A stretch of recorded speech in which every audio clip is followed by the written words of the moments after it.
Hello everybody, नमस्कार। My name is Vikas Kumar. Welcome to our series जहाँ पे we were discussing the reading comprehension के जो भी प्रीवियस ईयर में क्वेश्चन पूछे गए हैं according to the UPSC official answer key. Now let's start with the question number 1। And ये आज जो हम लोग सॉल्व करें ये 2019 का पेपर है, ठीक है। Now starting with the first passage, इसमें कुछ आपको 1 and 2 क्वेश्चन है, ठीक है। चलो, 2 क्वेश्चन है। Passage is saying the political theorists no doubt have to take history of injustice, for example, untouchability, seriously. The political theorists no doubt have to take history of injustice, for example, untouchability, seriously. The concept of historical injustice takes note of variety of historical wrongs that continue into the present in some form or other and tend to resist repair. ठीक है। Two reasons might account for resistance to repair. पहला, not only are roots of injustice buried deep in history, injustice itself constitute economic structure of exploitation, ideology of discrimination and mode of representation. अच्छा, ठीक है।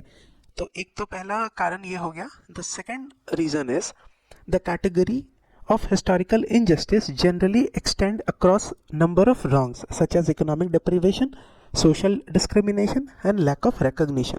This category is complex. This category is complex not only because of the overlap between number of wrongs, but because one or other wrong, generally discrimination tends to acquire partial autonomy from the others. अच्छा, ठीक है। This is borne out by history of repair in India. So the passage is saying something about justice, ठीक, injustice.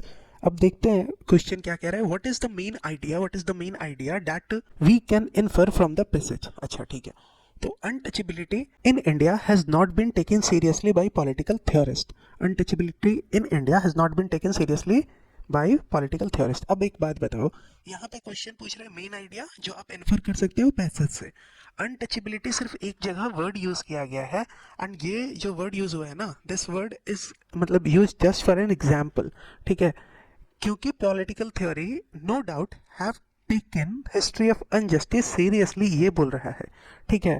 And इस चीज को समझाने के लिए सिर्फ एक बार एग्जाम्पल बताया कि हाँ ठीक है, बहुत सारे तरीके से इनजस्टिस हुआ है, ठीक है। उसमें एक तरीका फॉर एग्जाम्पल अनटचेबिलिटी, एंड वो भी लिख रहा है political theorist no doubt have to take history of injustice seriously, for example untouchability. तो यहाँ एक जगह अनटचेबिलिटी का बात हो रहा है ना, उसके बाद थोड़ी मतलब आपको अनटचेबिलिटी को कंटिन्यू किया है, ठीक। उसके बाद तो मतलब पूरे मैंने इन जनरल आपको इनजस्टिस पे बात कर रहा है, तो ये तो स्पेसिफिकली अनटचेबिलिटी वाला पॉइंट हो गया, तो ये तो नहीं होगा, ठीक है, 100% नहीं होगा।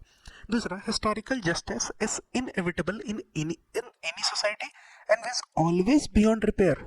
ये कहाँ लिखा हुआ है, ठीक है। मानते हैं फर्स्ट पॉइंट सही है, अगर कॉमन सेंस से भी देखें तो हिस्टोरिकल इनजस्टिस आपको सारी जगह देखने को मिलेगा। इनएविटेबल मतलब बाउंड टू हैपन है, वो सब जगह होगा, बट ऑलवेज बियॉन्ड रिपेयर ये कहाँ मतलब आप कह सकते हो।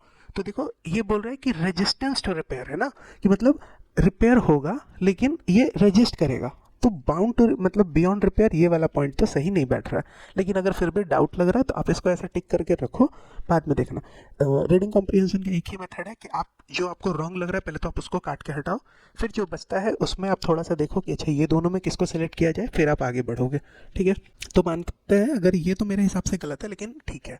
Now, social discrimination and deprivation have their roots in bad economics.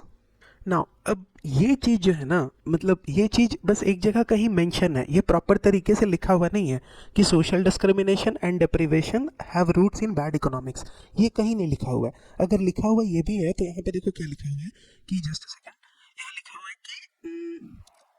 कि रूट्स ऑफ इनजस्टिस बरीड कहाँ पे बरीड है, तो देखो इकोनॉमिक स्ट्रक्चर ऑफ एक्सप्लॉयटेशन में, आइडियोलॉजी ऑफ डिस्क्रिमिनेशन में एंड मोड्स ऑफ रिप्रेजेंटेशन में, ठीक है। सिर्फ मतलब आप इकोनॉमी को बेस बना के कहाँ लिखा हुआ है। दूसरा, अगर यहाँ पे भी देखिए, the category of historical injustice generally extend across number of wrongs जैसे economic deprivation, social discrimination and lack of recognition. तो ये पैराग्राफ अगर पूरे पैसेज को अगर रिप्रेजेंट करेगा, बताएगा, मेन आइडिया होगा, तब तो मतलब ये बात कहीं नहीं ना है कि social discrimination and deprivation have their roots in bad economics, ये कहीं भी स्टेटमेंट है एकदम नहीं। तो ये भी पक्का कटेगा, ठीक है। नाउ इसके बाद क्या बचता है हमारे पास, इसके बाद बचता है it is difficult if not possible to repair every manifestation of historical injustice, and ये हमारा स्टेटमेंट सही होगा। अब देखो क्यों? क्योंकि ये लिखा हुआ है ना, ये तो प्रॉपर लिखा हुआ है कि यहाँ देखो क्या लिखा हुआ था रिपेयर को लेके कि इट रेजिस्ट टू रिपेयर, है ना। तो उस हिसाब से ये स्टेटमेंट मेरा ज़्यादा सही है। अब देखो बी एंड डी में अगर देखते हैं, यहाँ लिख रहा है कि बियॉन्ड मतलब रिपेयर, रिपेयर से मतलब दूर है, इज ऑलवेज बियॉन्ड रिपेयर। तो ये कहाँ लिखा हुआ था कि आप हिस्टोरिकल इनजस्टिस को सही नहीं कर सकते हो? ये तो कहीं नहीं था। तो आप उस हिसाब से इसको कट करोगे एंड आपका आंसर होगा डी। ठीक है, क्लियर है बात। प्रोसेस यही रहेगा कि हम लोग पैसेज पढ़ेंगे, हल्का फुल्का भी अगर समझ में आ रहा है, क्योंकि एग्जामिनेशन हॉल में मतलब नहीं समझ में आता है। ठीक है, अभी घर बैठ के मतलब आंसर डिसाइड करने में, डिस्कस करने में ठीक है, एग्जाम में नहीं होता है। तो प्रॉपर एक तरीका है कि आप पैसेज पढ़ो, 40% 50% भी अगर पैसेज समझ में आ रहा है तो उसके तुरंत बाद, कोई ज़रूरत नहीं है दोबारा पैसेज पढ़ने का, उसके तुरंत बाद आप पैराग्राफ आप एग्जाम्पल सॉरी क्वेश्चंस पढ़ो। ठीक है, कि क्वेश्चन क्या पूछ रहा है एंड क्वेश्चन के हिसाब से जो जो पॉइंट कट सकता है उसको काट के जो बच रहा है वो आपका आंसर होगा। ठीक है ना, आज हम लोग थोड़ा सा कोशिश करेंगे जल्दी जल्दी कवर करने का। Now the second question is saying on the basis of the above passage the following assumption have been made. अब आप ये पैसेज के पढ़ के आप क्या assumption मतलब ऑथर बना रहा है या क्या assumption आप बना सकते हो। ठीक है, so removal of economic discrimination leads to removal of social discrimination. ये कैसे बोल सकते हो आप? क्यों? क्योंकि यहाँ पे तो मतलब ऐसा कुछ आपको कहीं से भी ऐसा लगा कि अगर आप इकोनॉमिक डिस्क्रिमिनेशन को आप हटा दोगे तो सोशल डिस्क्रिमिनेशन अगर कम हो जाएगा, आपको कहीं से ऐसा लगा? अगर ऐसा ज्यूम आप कर रहे हो तो फिर तो ये भी पॉइंट आपका सही होना चाहिए था। तो ये पॉइंट जिस कारण से हम लोग कट किए वही मतलब वही सेम कारण बनेगा हमें इस पॉइंट को भी निगेट करने का, तो वन तो पक्का नहीं होगा। ठीक है, तो इनवैलिड हो गया। Democratic polity is the best way to repair historical wrongs, कहीं लिखा हुआ है, कहीं डेमोक्रेसी ये सब का बात कर रहा है। We were just talking about injustice. ठीक है, तो ये पॉइंट भी गलत है एंड आंसर इज ये टू भी गलत, तो answer is neither one not two. ठीक है, तो पहला का आंसर था डी एंड सेकंड का भी आंसर डी। अब दूसरा पैसेज है, education plays a great transformatory role in life, particularly so in this rapidly changing and globalizing world. ठीक है, universities are the custodian of intellectual capital and promoters of capital and specialised knowledge. तो आपको ये सारा कुछ देखने को मिलेगा यूनिवर्सिटीज में। Universities are custodian of intellectual capital and promoter of culture and specialised knowledge. ठीक है, तो प्रोमोटर ऑफ कल्चर है, स्पेशलाइज्ड नॉलेज के प्रोमोटर है, इंटेलेक्चुअल कैपिटल, ये सब चीज़ का custodian university. Culture is the activity of thought, receptiveness to beauty and human feeling. A merely well-informed man is only a bore on God's earth. What we should aim at is producing men who possess both culture and expert knowledge. अच्छा ठीक है, a merely well-informed man is only a bore on God's earth. अच्छा, God के अर्थ पे मान लो एक सिर्फ गड्ढे के समान है, कौन? एक अगर सिर्फ इन्फॉर्म्ड आदमी है तो what we should aim is to producing a man who possesses both culture and expert knowledge, दोनों होना चाहिए। सिर्फ मतलब ये क्या बोलते हैं आपको, इन्फॉर्म्ड मैन हमको नहीं चाहिए। ठीक है, कल्चर वाला भी आदमी चाहिए जिसको कल्चर के बारे में भी पता हो। Their expert knowledge will give them a firm ground to start from and their culture will lead them as deep as philosophy and as high as art. Together it will impart meaning to human existence. ठीक है, कुछ तो समझ में आया होगा। अब उसके बेसिस पर डायरेक्ट देखते हैं क्वेश्चन क्या कह रहा है। ठीक, know on the above passage जो, अच्छा ठीक है, आपको assumption फाइंड करना है। A society without well-educated people cannot be transformed into modern society. Modern society कहीं जिक्र है? कहीं भी जिक्र था मॉडर्न सोसाइटी बोल के कुछ भी कि एक, है ना? तो मतलब ये फालतू वाला स्टेटमेंट हो गया। कहीं तो कुछ लिखा हुआ ही है ना? नहीं है ना मॉडर्न सोसाइटी बोल के। तो एक तो ये बात हो गया। दूसरा कि a society without well educated people, आप उसको ट्रांसफॉर्म नहीं कर सकते हो इनटू मॉडर्न सोसाइटी, हटाओ, ये पॉइंट ही गलत है। ठीक है, दूसरा, without acquiring culture a persons education is not complete. ये बात सही है। क्यों सही है? क्योंकि यही चीज़ तो स्टेटमेंट बताना चाह रहा है। ठीक है, कि एजुकेशन के बारे में क्या बता रहा है कि एजुकेशन एक ट्रांसफॉर्मेटरी रोल प्ले करेगा एंड आर एम क्या होना चाहिए? आर एम होना चाहिए कि एक ऐसा आदमी बनाया जाए जो कल्चर के साथ साथ उसका एक्सपर्ट नॉलेज भी हो। ठीक है, यही बात तो है एंड यही पॉइंट यहाँ पे बता भी रहा है। सो आर आंसर इज बी। ठीक है, सो 3 का आंसर होगा बी। क्लियर है? नाउ फिर कह रहा है soil in which nearly all our food grow is a living resource that takes year to form, yet it can vanish in minutes. Each year 75 billion tons of fertile soil is lost to erosion. ठीक है, that is alarming and not just for the food producers. Soil can trap huge quantity of carbon dioxide in the form of organic carbon and prevent it from escaping into the atmosphere. तो कहीं ना कहीं क्या बता रहा है soil के बारे में ये पैसेज है. अब क्या अजम्पशन है वो देखो. सो अजम्पशन पूछ रहा है यहाँ पे. पहला बोल रहा है कि large scale erosion is a major reason for wide spread food insecurity in the world. कहीं पे ये बात आपको लगा क्या कि कहीं पे भी फूड इनसिक्योरिटी या फूड सिक्योरिटी का बात हो रहा है पैसेज में. अब देखो, अब अगर इस पैसेज से ये वाले लाइन से अगर आपको लग भी रहे ना कि कहा गया that is alarming not just for food producer. क्या अलार्मिंग है? Each year 75 billion tons of fertile soil lost हो रहा है इरोजन के कारण. एंड ये नॉट अलार्मिंग है and not just for food producer. ये भी बात अगर यहाँ लिख रहा है तो ठीक है, एक पॉइंट पे मानते हैं. चलो आप इसको यहाँ पे मतलब वो कर लो, कंसिडर कर लो, देख लेंगे हम लोग. ठीक है. Now soil erosion is mainly anthropogenic. ये पॉइंट आपको कहीं लिखा है, सॉइल इरोजन के बारे में तो लिख रहा है, लेकिन कहीं भी ये लिख रहा है क्या कि सॉइल इरोजन एंथ्रोपोजेनिक है. ये हम लोग अपना कॉमन सेंस से बोलेंगे कि हाँ सॉइल इरोजन तो मैनमेड है, मतलब आम आदमी मतलब आदमी के कारण हो सकता है. लेकिन आप ये पैसेज से कहीं आप डिड्यूस कर सकते हो क्या ये चीज़? एकदम नहीं, है ना. कहीं भी कुछ लिखा हुआ था कि सॉइल इरोजन मैनमेड है तो नहीं. तो जब नहीं है तो ये पॉइंट नहीं होगा. टू तो पक्का नहीं होगा, एंड जो पक्का नहीं होगा उस पर श्योर है तो आप उसको पहले देख लो. तो जैसे टू गलत, तो टू गलत तो मेरा बचा कौन? ये गलत, ये गलत, ये गलत. ठीक है. फिर बचा मेरे पास एक ही ऑप्शन, दैट इज ये बी. ठीक. अब वो देख लेते हैं, बी में 3 ओनली बोल रहा है ना, 3 ओनली बचा है, इसका मतलब ये भी नहीं होगा. अब 3 देखते हैं. Sustainable management of soil helps in combating climate change. Sustainable management of soil, हाँ ठीक है. कैसे? देखो, क्यों? क्योंकि सॉइल जो है huge quantity of carbon dioxide को ट्रैप करके रखता है. ठीक है. एंड उससे क्या होगा? ऑर्गेनिक कार्बन के फॉर्म में. एंड उससे ये जब ट्रैप हो जाता है तो वो स्केप नहीं करता है एटमॉस्फेयर में, तो कहीं ना कहीं क्लाइमेट चेंज में मददगार साबित होगा अगर हम सॉइल को सस्टेनेबली मैनेज करें तो. ठीक है. फिर उस हिसाब से answer are S B 3 only. अब देखो फिर से वही बात है कि यहाँ पे जैसे लग रहा था कि फूड प्रोड्यूसर वाला जो लाइन लिखा हुआ था उसके बिहाफ पे हम लोग क्या कर रहे थे, ये वाले पॉइंट को सही कंसिडर कर रहे थे. लेकिन अगर ऑप्शन वाइज देखें तो सिर्फ 3 ओनली बच रहा है. ठीक. एंड कहीं भी 1 एंड 3 नहीं दिया हुआ है. अगर 1 एंड 3 दिया होता तो शायद हम लोग 1 एंड 3 पे जाते, एंड फिर वो क्वेश्चन बहुत ज़्यादा फिर टफ भी बनता. ठीक है बात. एंड दूसरा यहाँ पे कहीं भी अगर, ठीक है, अब हमें पता है कि हाँ सिर्फ हमारा कौन सा आंसर है, सिर्फ 3 आंसर है. तो जब हमें ये बात पता है तो अब आप देखो कहीं भी आपको ये चीज़ लग रहा है कि फूड प्रोड्यूसर प्रॉब्लम हो सकता है फूड प्रोड्यूसर को, लेकिन वाइड स्प्रेड उससे फूड इनसिक्योरिटी पूरे वर्ल्ड में होगा, ऐसा आपको कहीं भी मतलब पैसेज से पढ़ के तो नहीं लग रहा था. तो ये भी एक कारण हो सकता है इसको कट करने का. एंड हमारा आंसर जो है वो आंसर हमारा ये B, and this is the answer given by UPSC. ठीक. अब दूसरा बात ये कि ठीक है, अब कभी कभी ये भी हो सकता है कि ये तो ज़बरदस्ती वाला बात हुआ ना, because we know the answer की आंसर इज ये. तो हाँ ठीक है, अगर ज़बरदस्ती वाला भी बात है तो भी आप ये बात को समझाओ दिमाग में, मतलब बहुत अच्छे से समझाओ कि यूपीएससी जो आंसर दे रहा है उस हिसाब से हमें अपना माइंडसेट डेवलप करना है. बस बात खत्म. कौन सा आंसर सही है तो वो क्यों सही है बस वो समझना है, कौन सा आंसर गलत है तो उसके पीछे लॉजिक लगाना है कुछ कि अच्छा ये कारण शायद था, इसके कारण गलत हुआ है. ठीक है. दूसरे क्वेश्चन में भी हम लोग यही सेम काम करेंगे. ठीक है ना. अब बोल रहे हैं passage number 4. Inequality is visible even statistically measurable in many instances. ठीक.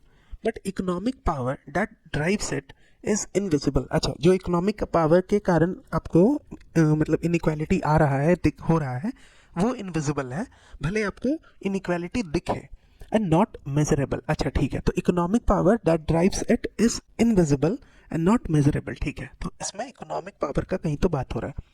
Like the force of gravity, the power is organizing principle of inequality, be it of income के रेस्पेक्ट में पावर हो, वेल्थ पावर हो, gender के base में power हो, race के base में पावर हो, या रीजन कोई भी पावर हो. कहने का मतलब यहाँ से क्या है? कहने का मतलब है कि आप मान लो यहाँ ब्लैक एंड वाइट के बेसिस पे पावर हो सकता है, उसके ब्लैक एंड वाइट वाला पावर एंड उसके बेसिस पे इनइक्वालिटी आपको दिख सकता है, ये मेल फीमेल वाला है ना, अमीर गरीब वाला. ठीक है.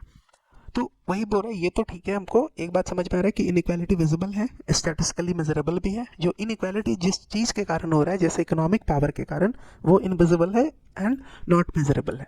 अब क्या बोल रहा है? It effects are seen in pervasive manner in all sphere, but the ways in which economic power pulls and tilts visible economic variable remain invisibly obscure. अब देखते हैं इतना से क्या पैसे बनता है। ठीक है, एक ही क्वेश्चन पूछ रहा है, अजम्पशन पूछ रहा है। देखो, economic power is only reason for existence of inequality in the society. कहाँ लिखा हुआ है कि सिर्फ इकोनॉमिक पावर एकमात्र कारण है? यहाँ पे तो बल्कि ये भी लिखा हुआ है कि इकोनॉमिक पावर तो सिर्फ ये हुआ, यहाँ जेंडर, रेस, रिलीजन, रीजन, इसके बेसिस पे भी जो पावर आ रहा है उससे भी इनइक्वालिटी हो रहा है। तो वन तो गलत है, वन गलत एंड 100% गलत है। ठीक है, तो जहाँ आप 100% श्योर हो कि ये स्टेटमेंट गलत है तो उस बेसिस पे आप उसको कट करो। तो ये कट हुआ, ये बचा सिर्फ ये, इसका मतलब 3 तो पक्का होगा आंसर। अभी भी मानते हैं कि अगर डाउट है तो चलो पढ़ लेते हैं। 2 क्या बोल रहा है? Inequality of different kinds income wealth reinforces power. Inequality of different kinds नहीं, उल्टा होगा ना, पावर ऑफ डिफरेंट काइंड्स। जैसे पावर ऑफ डिफरेंट काइंड्स मतलब यहाँ पे क्या बोल रहा है कि अब आपके पास पावर होगा इनकम का, वेल्थ का, जेंडर का, रेस का, रिलीजन का, रीजन का। तो अगर ये सब का पावर है तो आपको क्या हो रहा है? इनइक्वालिटी उससे री-इन्फोर्स हो रहा है ना। यहाँ उल्टा स्टेटमेंट लिख रहा है, बोल रहा है inequality of different kinds income wealth, उससे पावर री-इन्फोर्स हो रहा है। नहीं, पावर ऑफ डिफरेंट काइंड्स जो है ना वो इनइक्वालिटी मतलब री-इन्फोर्स कर रहा है। तो 2 भी गलत है, तो 2 गलत। ठीक है, एंड अब बचता है हमारे पास 3 कह रहा है कि economic power can be analysed more through its effect than by direct empirical method.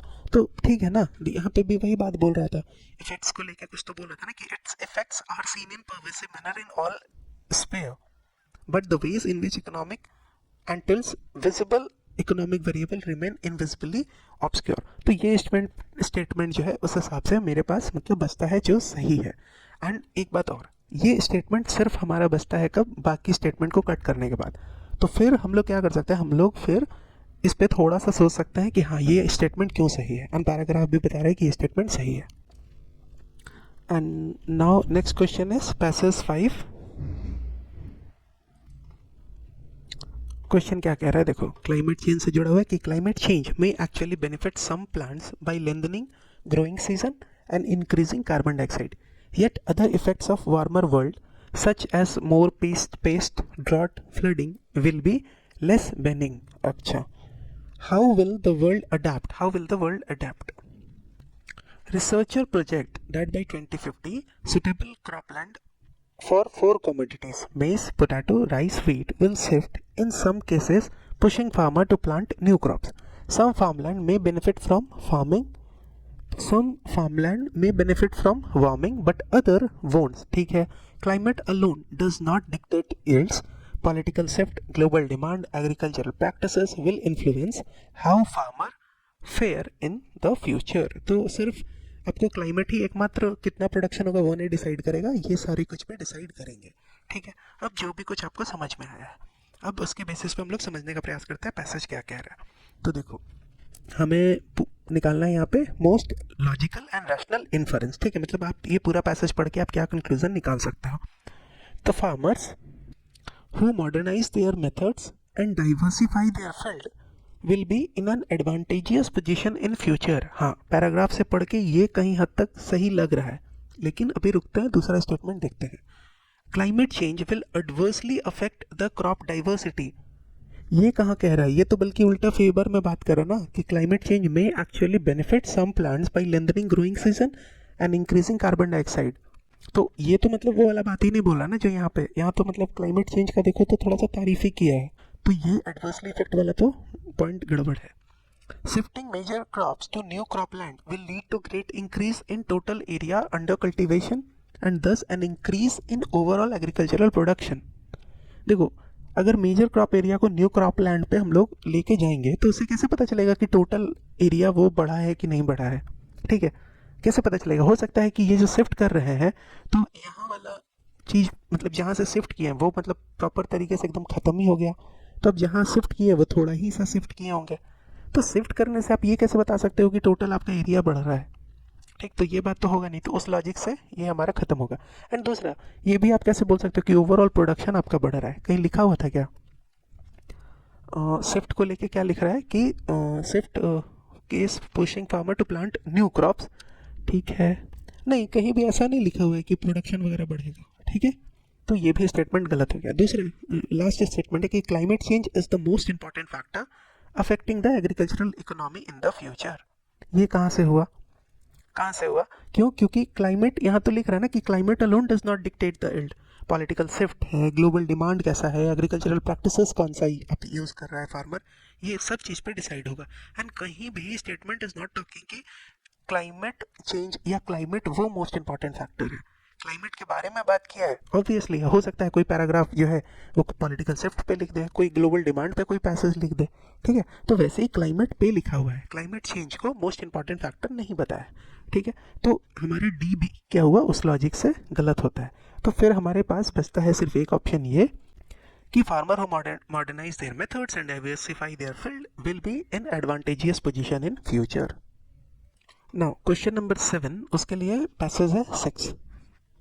Passage number 6, a bat's wing may look like seeds of skin, ठीक है, but underneath a bat has same 5 finger as an orangutan or a human, ठीक है, as well as a wrist connected to the same cluster of wrist bone connected to the same long bones of the arm, ठीक है। तो यहाँ कहीं ना कहीं ये बता रहा है बैट मतलब चमगादड़, तो चमगादड़ के विंग के बारे में बात कर रहा है कि जैसे मे look like seat of skin, लेकिन अगर अंदर में देखे तो उसके भी 5 फिंगर्स हैं जैसे ह्यूमन या ओरंगुटन के होते हैं, ठीक, यहाँ तक सही चल रहा है। What can be more curious than the hand of a man formed for grasping, ठीक, that of a mole for digging, अच्छा ठीक है ठीक है, the leg of a horse, the paddle of porpoise, the wing of the bat should all be constructed on the same pattern। तो ये बात यहाँ बोल रहा है कि जैसे जैसे हैंड ऑफ मैन है ग्रास्प करने के लिए, वैसे ही मोल का है hand for digging, leg of horse, paddle of porpoise, wing of bat, क्या ये सारा सेम पैटर्न पे कंस्ट्रक्टेड है? तो कुछ तो मतलब यही बात बताना चाह रहा है पैसेज। अब देखते हैं क्वेश्चन, एक ही क्वेश्चन है, ठीक है। आप बोल रहे हैं द मोस्ट लॉजिकल, अच्छा साइंटिफिक एंड रैशनल इन्फरेंस आपको बताना है दैट कैन बी मेड। तो बोल रहे different species having similar structure of hands is an example of biodiversity. कैसे? बायोडाइवर्सिटी का मतलब क्या होता है? नंबर ऑफ प्लांट्स, है ना, एनिमल्स, इंसेक्ट्स, ये सारा कुछ ना, मतलब फ्लोरा फौना आपको जितना देखने को मिल रहा है आप बोलोगे कि मतलब उतना आपका बायोडाइवर्सिटी है। इसका क्या लेन देना है कि different species having similar structure of hand is an example of, एकदम नहीं, ठीक है। तो ये तो गलत हो गया।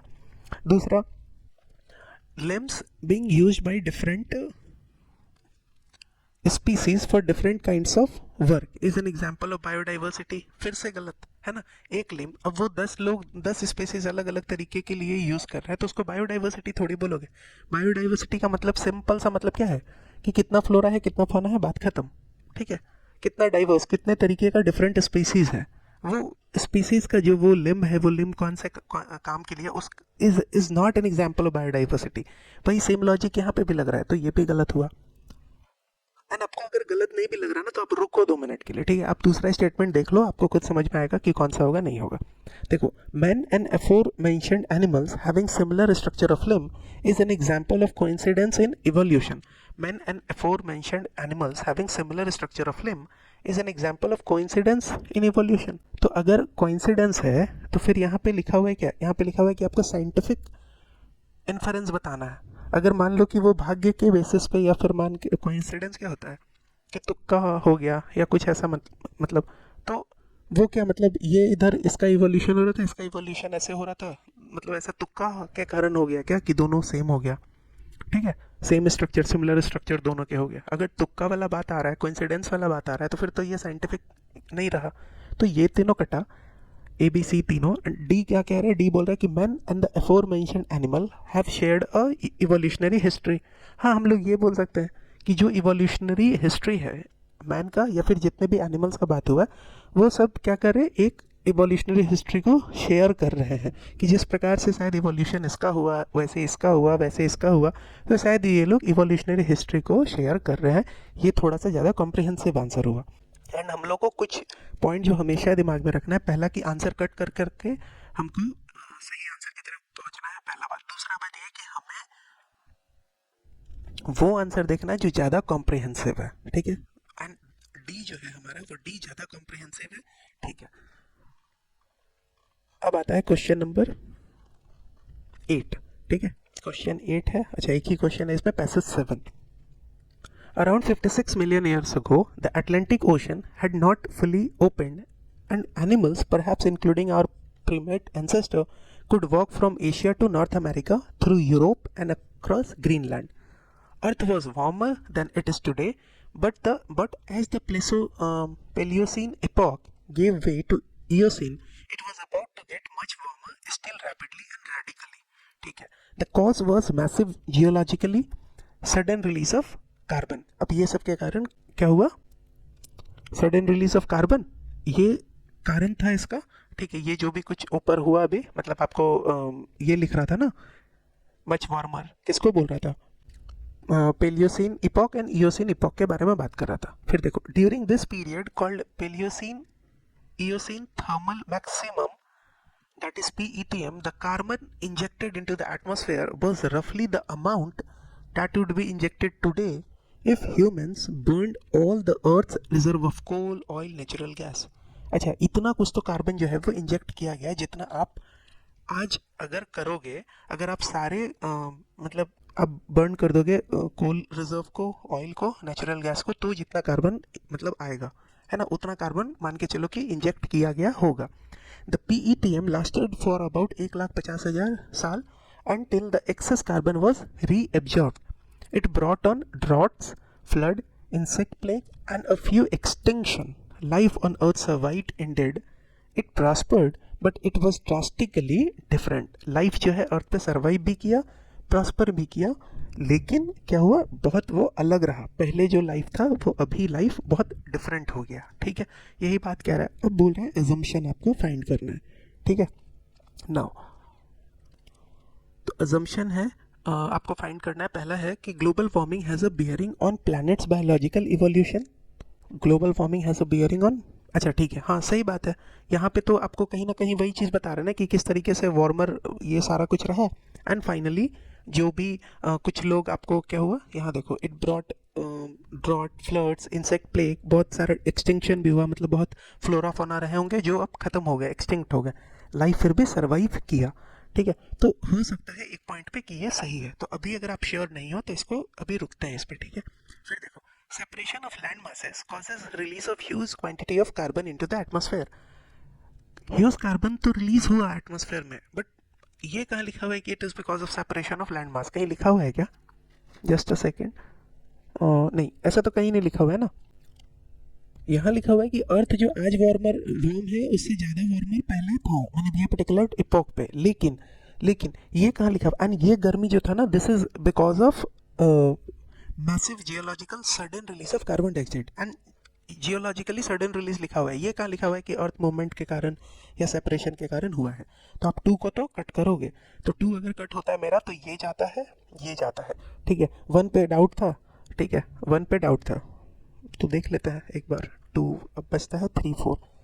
Increased warming of earth atmosphere can change the composition of its flora and fauna. हाँ 100%, क्योंकि यही बात तो यहाँ लिखा हुआ है ना लास्ट में, क्योंकि यही मतलब वार्मिंग रहा. अब ये वार्मिंग कोई भी कारण से हो, कार्बन डाइऑक्साइड के रिलीज से हो, चाहे जो भी हो, यहाँ हमको दिख रहा है कि किस तरीके से चेंजेस हुआ है ना. फ्लड्स, ड्रॉट, ये सब क्या, इंसेक्ट प्लेग, एक्सटेंशन हो गया. वही बोल रहा है, लाइफ सर्वाइव किया लेकिन ड्रास्टिकली डिफरेंट रहा. ये बात तो बता रहा है. तो इसका मतलब क्या है कि ये कॉम्पोजिशन को चेंज करेगा. तो 3 तो मेरा पक्का होगा, 3 इसमें भी है, 3 इसमें भी है. अब 4 देखते हैं. देखो, the present manmade global warming will finally lead to conditions similar to those which have happened 56 million years ago. ये कहाँ लिखा हुआ है कि आज भी वही कंडीशन है, एंड वो भी मैन मेड ग्लोबल वार्मिंग के कारण? ये कहीं भी लिखा हुआ था पूरे पैराग्राफ में? एकदम नहीं, है ना. तो this will lead to condition similar to जो पहले था, एकदम नहीं. तो 4 गलत है, तो 4 नहीं होगा. फिर बचता है मेरे पास 1 and 3. एंड 1 पे अगर डाउट भी था तो चूंकि ऑप्शन ही बचा है हुआ है सिर्फ सी, 1 and 3, तो हम लोग इसी के साथ जाएंगे. ठीक है. Now, the next question is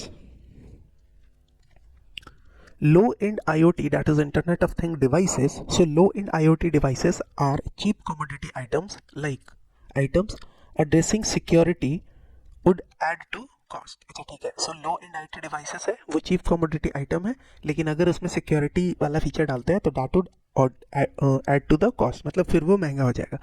This class of item is proliferating with new application.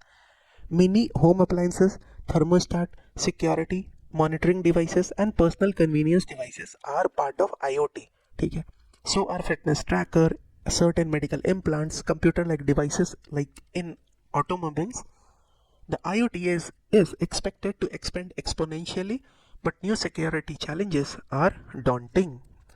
ठीक है, तो ये पैराग्राफ कुछ तो IoT के बारे में बता रहा है, आपसे पूछ रहा है इन्फरेंस निकालना, एंड वो भी कैसा, मोस्ट लॉजिकल एंड रैशनल. ठीक है, तो हमें में नहीं निकालना है, जो पैराग्राफ कह रहा है उसके बेसिस पे निकालना है. Now, development of enabling technology in India can be a big boost to its manufacturing sector. क्या बात कर रहे हैं यार, बात कुछ हो रहा है. तो ठीक है, ये तो नहीं होगा. ठीक है, दूसरा है ना, आप इन्फ्रेंस पूछ रहे हैं कि आप क्या इन्फ्रेंस निकाल सकते हो. आप ये इन्फ्रेंस कुछ तो निकाल सकते हो क्या कि development of enabling technologies in India can be a big boost to its manufacturing sector. आप मतलब ये चीज़ कहाँ बता सकते हो. यहाँ कुछ ना कुछ लो एंड IoT का बात हो रहा है, सिक्योरिटी का बात हो रहा है, उससे कैसे मतलब उसका कॉस्ट बढ़ जाएगा. फिर यहाँ कुछ कुछ एग्जाम्पल वगैरह दिया हुआ है. ठीक, एंड उसके बाद बोल रहा है कि IoT is expected to expand exponentially, लेकिन बहुत सारे सिक्योरिटी चैलेंजेस भी रहेंगे. ठीक है, ये कहाँ कह रहा है. दूसरा, India is not yet fully ready to adopt IoT in the view of imminent security challenges. आप ये कहाँ मतलब आप इन्फरेंस ये निकाल सकते हो क्या, बताओ कहाँ से कि इंडिया इज नॉट रेडी. तो उस हिसाब से तो कोई भी वर्ल्ड में रेडी नहीं है. ठीक है, एंड इंडिया के बारे में आप क्यों मतलब कंसिडर करके ये बात बोल सकते हो पैराग्राफ से, कैसे बोल सकते हो, नहीं बोल सकते. ठीक है, कि इंडिया इज नॉट रेडी. देखो, life becomes more comfortable with development of cheap low and devices. हम बोल सकते हैं, बोल सकते हैं, लेकिन हम कह रहे हैं कि ये थोड़ी मतलब मोस्ट लॉजिकल या रैशनल इन्फरेंस है जो आप ये पैसे से निकाल रहे हो. क्यों, क्योंकि कहीं भी ये थोड़ी लिख रहा था कि लाइफ कैसे आसान हो रहा है. एंड अगर यहाँ पे लिखा हुआ भी है ना कि कुछ कन्वीनियंस डिवाइस भी है, तो ठीक है ना, वो कन्वीनियंट है, लेकिन फिर भी क्या, वो तो एक जगह एक वर्ड एक स्टेटमेंट कह रहा है. ठीक है, तो ठीक है, अगर इस पर डाउट लग रहा है तो रुकते हैं, नेक्स्ट स्टेटमेंट पढ़ते हैं. तो क्या है कि as we go digital we must recognize the huge threat to internet security from some IoT devices. तो एक हो गया मेरा स्टेटमेंट ये. अब देखो, सिंपल सा बात है, इसी पे हम लोग जो भी अभी तक अब हमारा मतलब अंडरस्टैंडिंग या लर्निंग रहा है रीडिंग कॉम्प्रिहेंशन से, जो भी 2-3 वीडियो हमने देखा है उस पर जो भी लर्निंग रहा है उसको हम लोग इसी क्वेश्चन पे अप्लाई करते हैं. देखो, ये तो 100% गलत है, ये भी 100% गलत है. ये दोनों पे अगर डाउट हो रहा है तो आप खुद बताओ कि आप किसके साथ जाना चाहोगे. ये आंसर ज़्यादा कॉम्प्रिहेंसिव है या ये. क्यों, क्योंकि ये कहीं ना कहीं तो वही मतलब पूरा बात कर रहा है. ये तो सिर्फ एक वर्ड कन्वीनियंस बोल के वर्ड लिखा हुआ था, उसी के बेसिस पे ये इन्फ्रेंस निकाल रहा है, जबकि ये जो है वो पूरे पैसेज को मतलब ज़्यादा कॉम्प्रिहेंसिव ये स्टेटमेंट है. सो इसलिए हमारा आंसर जो होगा वो डी होगा. ठीक है, नाउ पैसेज 2, इसमें भी 2 क्वेश्चन है. पहला क्वेश्चन तो कुछ कोरोलरी बोल रहे हैं निकालने के लिए, एंड दूसरा बोल रहा है आपको, ठीक है, आप क्या एम्प्लॉय कर सकते हो, वो भी डेफिनेटली मोस्ट डेफिनेटली आप एम्प्लॉय कर सकते हो, ये आपको बताना है. अब पैसेज क्या है देखते हैं. With the digital phenomenon restructuring most social sector, it is little surprise that global trade negotiations are now eyeing the digital area in an attempt to preemptively colonize it.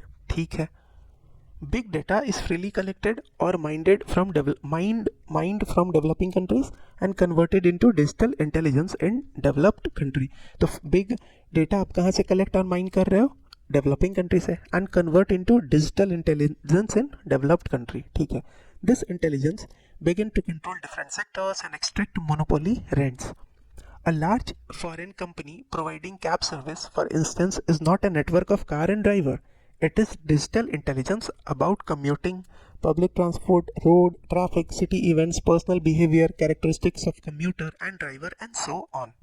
ठीक है, अब देखते हैं कि क्या आप जो भी कुछ पढ़े होगे उससे आपको बताना है. ठीक है, कि इसमें से कौन सा मोस्ट रैशनल कोरोलरी होगा या मोस्ट लॉजिकल कोरोलरी होगा. कोरोलरी का मतलब क्या, कि आप कुछ इन्फरेंस निकालते हो, ठीक है, एंड उस इन्फरेंस के बेसिस पे आप फिर से कुछ दूसरा इन्फरेंस निकालते हो. अब आपको ये वर्ड के मीनिंग के पीछे आपको नहीं जाना, आप सिर्फ समझो कि आपको इन्फरेंस ही निकालना है. ठीक है, आपको कंक्लूजन ही निकालना है. आप ये मत देखो कि अच्छा कोरोलरी का मतलब एक कंक्लूजन से फिर दूसरा कंक्लूजन जो निकलता है, एकदम नहीं. ठीक, यहाँ कुछ भी लिखा है, आपको पैराग्राफ, आपको पैसेज से कौन सा लग रहा है कि ये चारों में ज़्यादा जो पास है वही हमारा आंसर होगा. ठीक है, now globalization is not in interest of India as it undermines the socio economic structure. कहाँ लिखा हुआ है ये बात, कहीं भी लिखा हुआ है क्या कि ग्लोबलाइजेशन हमारे इंटरेस्ट में नहीं है क्योंकि ये हमारे सोशो इकोनॉमिक स्ट्रक्चर को हिंडर कर रहा है? नहीं ना, बात कुछ हो रहा है यहाँ पे, हमेशा कुछ ना कुछ देगा। एंड ये क्यों ग्लोबलाइजेशन वाला बात बोला है? क्यों? क्योंकि यहाँ डेवलप्ड कंट्री डेवलपिंग कंट्री का बात हो रहा है, इसीलिए। ठीक, तो ये गलत हो गया। दूसरा, India should be careful to protect its digital sovereignty in global trade talk. हाँ, ये चीज़ सही लग रहा है। क्यों सही लग रहा है? देखो क्यों, क्योंकि देखो ये लोग डेटा कहाँ से ले रहे हैं, कहाँ से कलेक्ट कर रहे हैं? डेवलपिंग कंट्री से। एंड फिर उसको वो लोग डिजिटल इंटेलिजेंस में कन्वर्ट कर रहे हैं। कौन लोग कन्वर्ट कर रहे हैं? डेवलप्ड कंट्री में। एंड फिर उस हिसाब से वो लोग बाकी सेक्टर्स में क्या कर रहे हैं? कंट्रोल कर रहे हैं। तो ये एक सेंस में हमारा सही हो सकता है, लेकिन हम लोग रुकेंगे। क्यों रुकेंगे? क्योंकि हम लोग जो है बाकी ऑप्शन को भी पढ़ेंगे। India should charge monopoly rents from multinational company in exchange for big data. ये फालतू वाला बात है। ठीक, क्यों? क्योंकि ये कहीं ना कहीं ये गलत चीज़ होता है। ठीक है, जैसे कोई टर्म गलत सेंस में मतलब यूज़ होगा ना, तो वैसे ही मोनोपोली रेंट गलत वर्ड है, तो इंडिया वो काम क्यों करेगा? दूसरा, यहाँ पे क्या लिख रहा है? यहाँ पे लिख रहा है कि this intelligence begins to control different sector and extract monopoly rents। ठीक है, तो मतलब ये कर कौन रहा है? Developed country. एंड इस चीज़ को ऐसे गलत वे में बताया जा रहा है यहाँ पे कि ये गलत है, तो वो इंडिया क्यों करेगा फिर? ठीक है, तो उस हिसाब से भी गलत हुआ। दूसरा, last option, the loss of big data from India is proportional to the degree value of its foreign trade. ये आप कैसे मतलब आप कंक्लूड कर सकते हो? कहीं भी ऐसा है क्या कि कितना डेटा, बिग डेटा का लॉस हो रहा है वो फॉरेन ट्रेड पे डिपेंड करता है? एकदम नहीं। ठीक है, एकदम नहीं। तो फिर हमारे पास बचता ही ये ऑप्शन है। एंड दूसरा, अगर मान लो एक बात बोलते हैं, बहुत बार होगा कि इस पे डाउट होगा। क्यों? क्योंकि ये कुछ मोनोपोली रेंट का बात कर रहा है। लेकिन बात करो ना, ये तो सजेस्टिव कुछ एक सजेशन बता रहा है ना। ठीक है, एंड फिर से वही बात है कि ये दोनों में अगर आपको चुनना हो तो आप किसके साथ जाओगे? ठीक है, क्योंकि ये चीज़ तो क्लियरली पैसेज से पता चल रहा है ना। क्योंकि क्या हो रहा है, इंडिया को केयरफुल होने के लिए बताया जा रहा है to protect its digital sovereignty, and ये चीज़ हमको दिख रहा है भी है। ठीक है, पैसेज से। So our answer is B. Now which of the following is most definitely implied by the above passage? Big data is key resource in digital space. हाँ, एकदम आप मतलब मान सकते हो, लेकिन अभी दूसरा पढ़ेंगे हम लोग। Big economies create big data. कहाँ से आप मतलब ये बात बता सकते हो? ठीक है, आप कहाँ से मतलब एम्प्लॉय करोगे ये पैसेज से? Access to big data is prerogative of developed country. एकदम नहीं ना, ये लोग वो ले रहे हैं, लेकिन ये मतलब प्रेरोगेटिव डेवलप कंट्री का थोड़ी है। ये तो डेवलपिंग कंट्री से ये लोग माइंड कर ले रहे हैं, लेकिन हमारे पास हमारा डिजिटल सोवरेनिटी है, तो ये डेवलप कंट्री का प्रेरोगेटिव कैसे हुआ? ठीक, तो ये स्टेटमेंट गलत। Now access to and possession of big data is characteristic of developed country। access मिल रहा है, लेकिन पोसेशन उनके पास कैसे हो सकता है जब डिजिटल सोवरेनिटी हमारे पास है? तो ठीक है, हम लोग डिजिटली सोवरेन है, तो उनके पास कैसे मतलब पोसेशन हो सकता है डेटा का? ठीक, एंड अगर मान के चलो इस पे आपको लग रहा है कि ये होगा, तो फिर से ए एंड डी में फिर से देखो, तो आपको आसानी से कौन सा मतलब स्टेटमेंट लग रहा है कि आप ऐसे से डिराइव कर सकते हो? तो बिग डेटा इज अ की resource in the digital space। ठीक है, this is the answer A।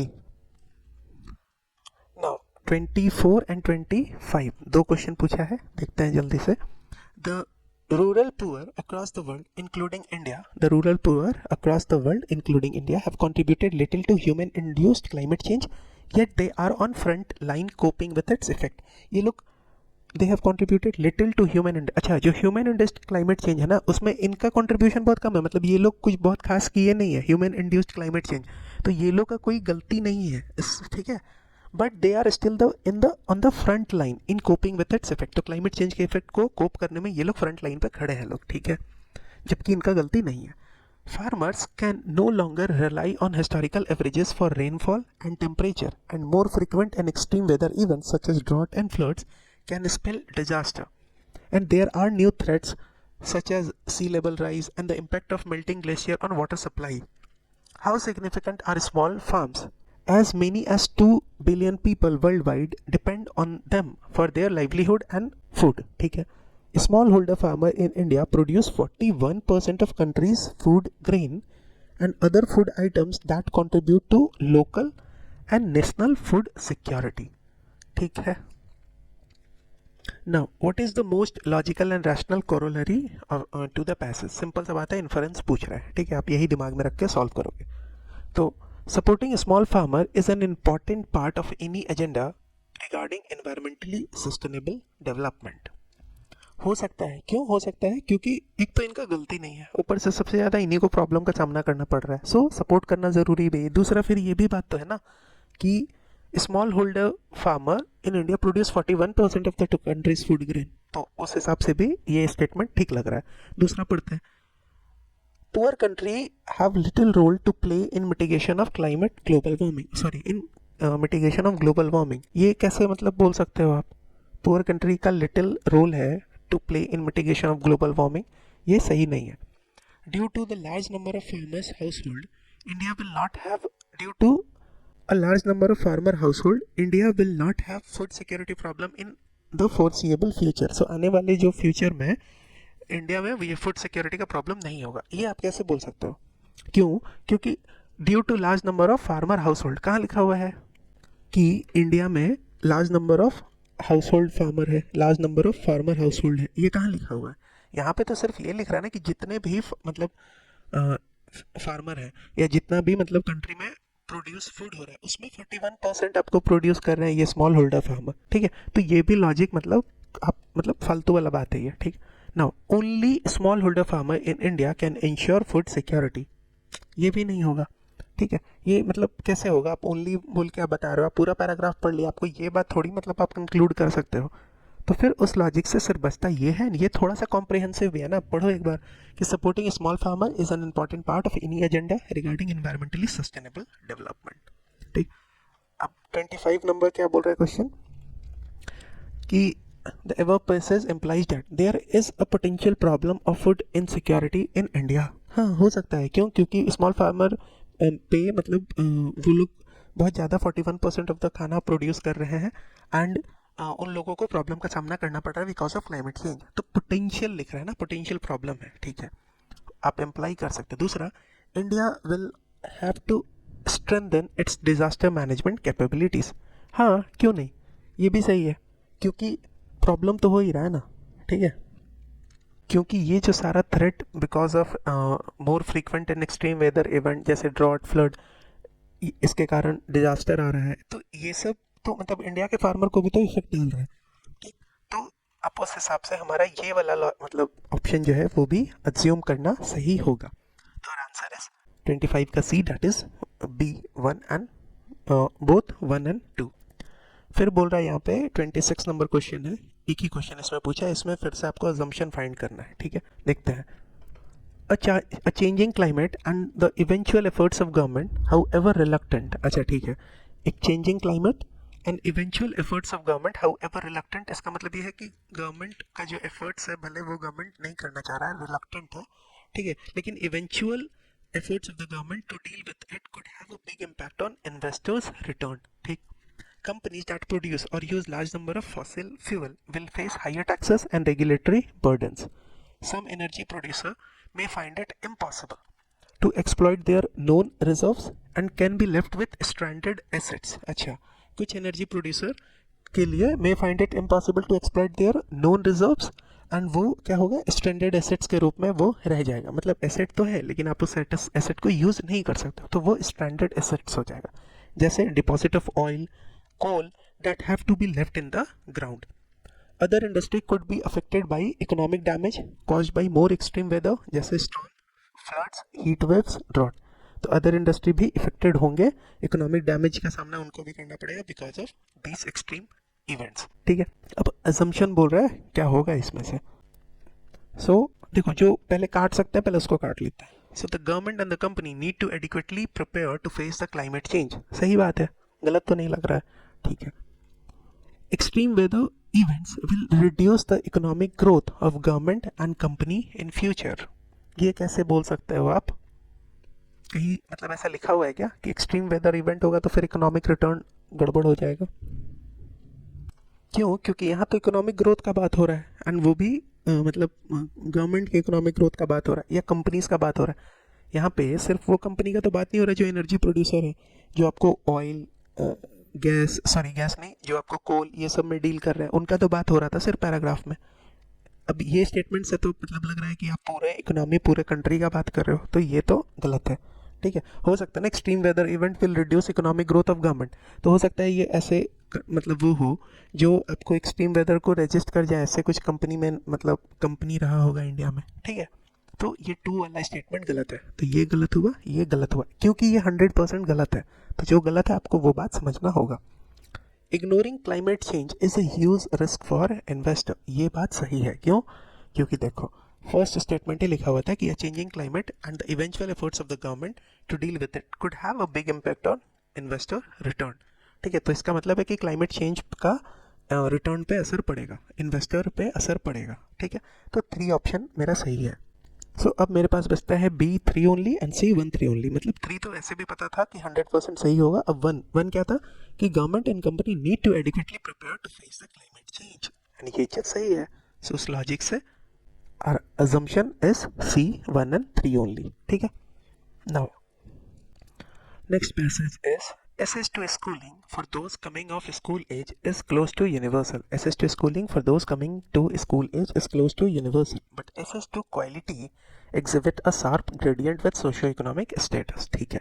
तो मतलब एस ऑफ स्कूलिंग वो तो यूनिवर्सल है, लेकिन क्वालिटी कैसा मिल रहा है वहाँ पे आपको साफ ग्रेडियंट, साफ डिफरेंस देखने को मिलेगा। Now quotas for weaker sections in private school is provision introduced by right of children to free and compulsory education act 2009, ठीक है। सो राइट आरटीई एक्ट के थ्रू ये आपको कोटा वाला बात हुआ था, ठीक है। Kota for weaker section in private school. Now the quotas have imposed a debate on the issues of social integration and equity in education that private actor have escaped by and large। तो ये जो Kota impose किया गया मतलब कोटा ने एक debate start कर दिया on the issue of social integration and equity in education, जिससे प्राइवेट सेक्टर भाग रहे हैं, ठीक है। मतलब वो लोग नहीं करना चाह रहे, मैंने ये कोटा वाला व्यवस्था प्रोविजन वो लोग नहीं अप्लाई करना चाह रहे। Now, the idea of egalitarian education system with equality of opportunity as its primary goal appear to be outside the space that private school principals inhabit. Therefore, imposition of quota has led to resistance and sometimes justified, ठीक। तो मतलब कि private sector का school है, वो private school है, वो तो प्रॉफिट मोटिव से चलाना चाह रहा है ना, तो वो फिर मतलब क्यों भला ऐसा काम करे। एंड इसी के कारण लिख रहा है कि therefore the imposition of quota has led to resistance, जो कि समटाइम जस्टिफाइड होता है। अब सिंपल सा बात है कि पैसेज में बोल रहा है आपको कि पैसेज पढ़ के आप क्या अज्यूम कर सकते हो। तो देखो, making equality of opportunity a reality is a fundamental goal of Indian education system. हाँ, ये सही लग रहा है एक सेंस में, क्योंकि यहाँ पे भी बात कर रहा है, क्या बात कर रहा है देखो, the idea of egalitarian education system with equality of opportunity as its primary goal appear to be outside the space that private school principal inhabit। तो यहाँ पे तो बात वही ना कर रहा है कहीं ना कहीं कि the idea of egalitarian education system with equality of opportunity वो प्राइमरी गोल है, ठीक है। अब देखो, इगैलिटेरियन एजुकेशन सिस्टम मतलब सिंपल सा बात है कि जो इगैलिटेरियन एजुकेशन सिस्टम का आइडिया है उसमें उसमें क्या है, इक्वालिटी ऑफ अपॉर्चुनिटी का बात होगा एज इट्स प्राइमरी गोल, है ना, कि सबको बराबरी में अपॉर्चुनिटी मिले, ठीक है, इगैलिटेरियन एजुकेशन सिस्टम में। अब यही चीज यहाँ पे भी कुछ ऐसा बोल रहा है कि making equality of opportunity a reality is a fundamental goal, a primary goal of Indian education system. अब ये सही तो लग रहा है, लेकिन फिर देखो, अच्छा ठीक है, इस पे हम लोग डिस्कशन करते हैं भाई। पहले दूसरा स्टेटमेंट पढ़ते हैं। The present Indian school system is unable to provide egalitarian education. ये बात तो 100% अज्यूम कर सकते हैं, प्राइवेट स्कूल जो है वो नहीं कर रहा है, तो ये तो पक्का होगा। तो मतलब 2 वाला तो पक्का होगा, तो 2 इसमें है, इसमें है, इसमें है, तो मतलब ये तो नहीं होगा, ठीक है। Now abolition of private school and establishment of more government school is the only way to ensure egalitarian education। आप खुद बताओ कि ये स्टेटमेंट सही है क्या, एबॉलिश करना चाहिए प्राइवेट स्कूल को, ठीक।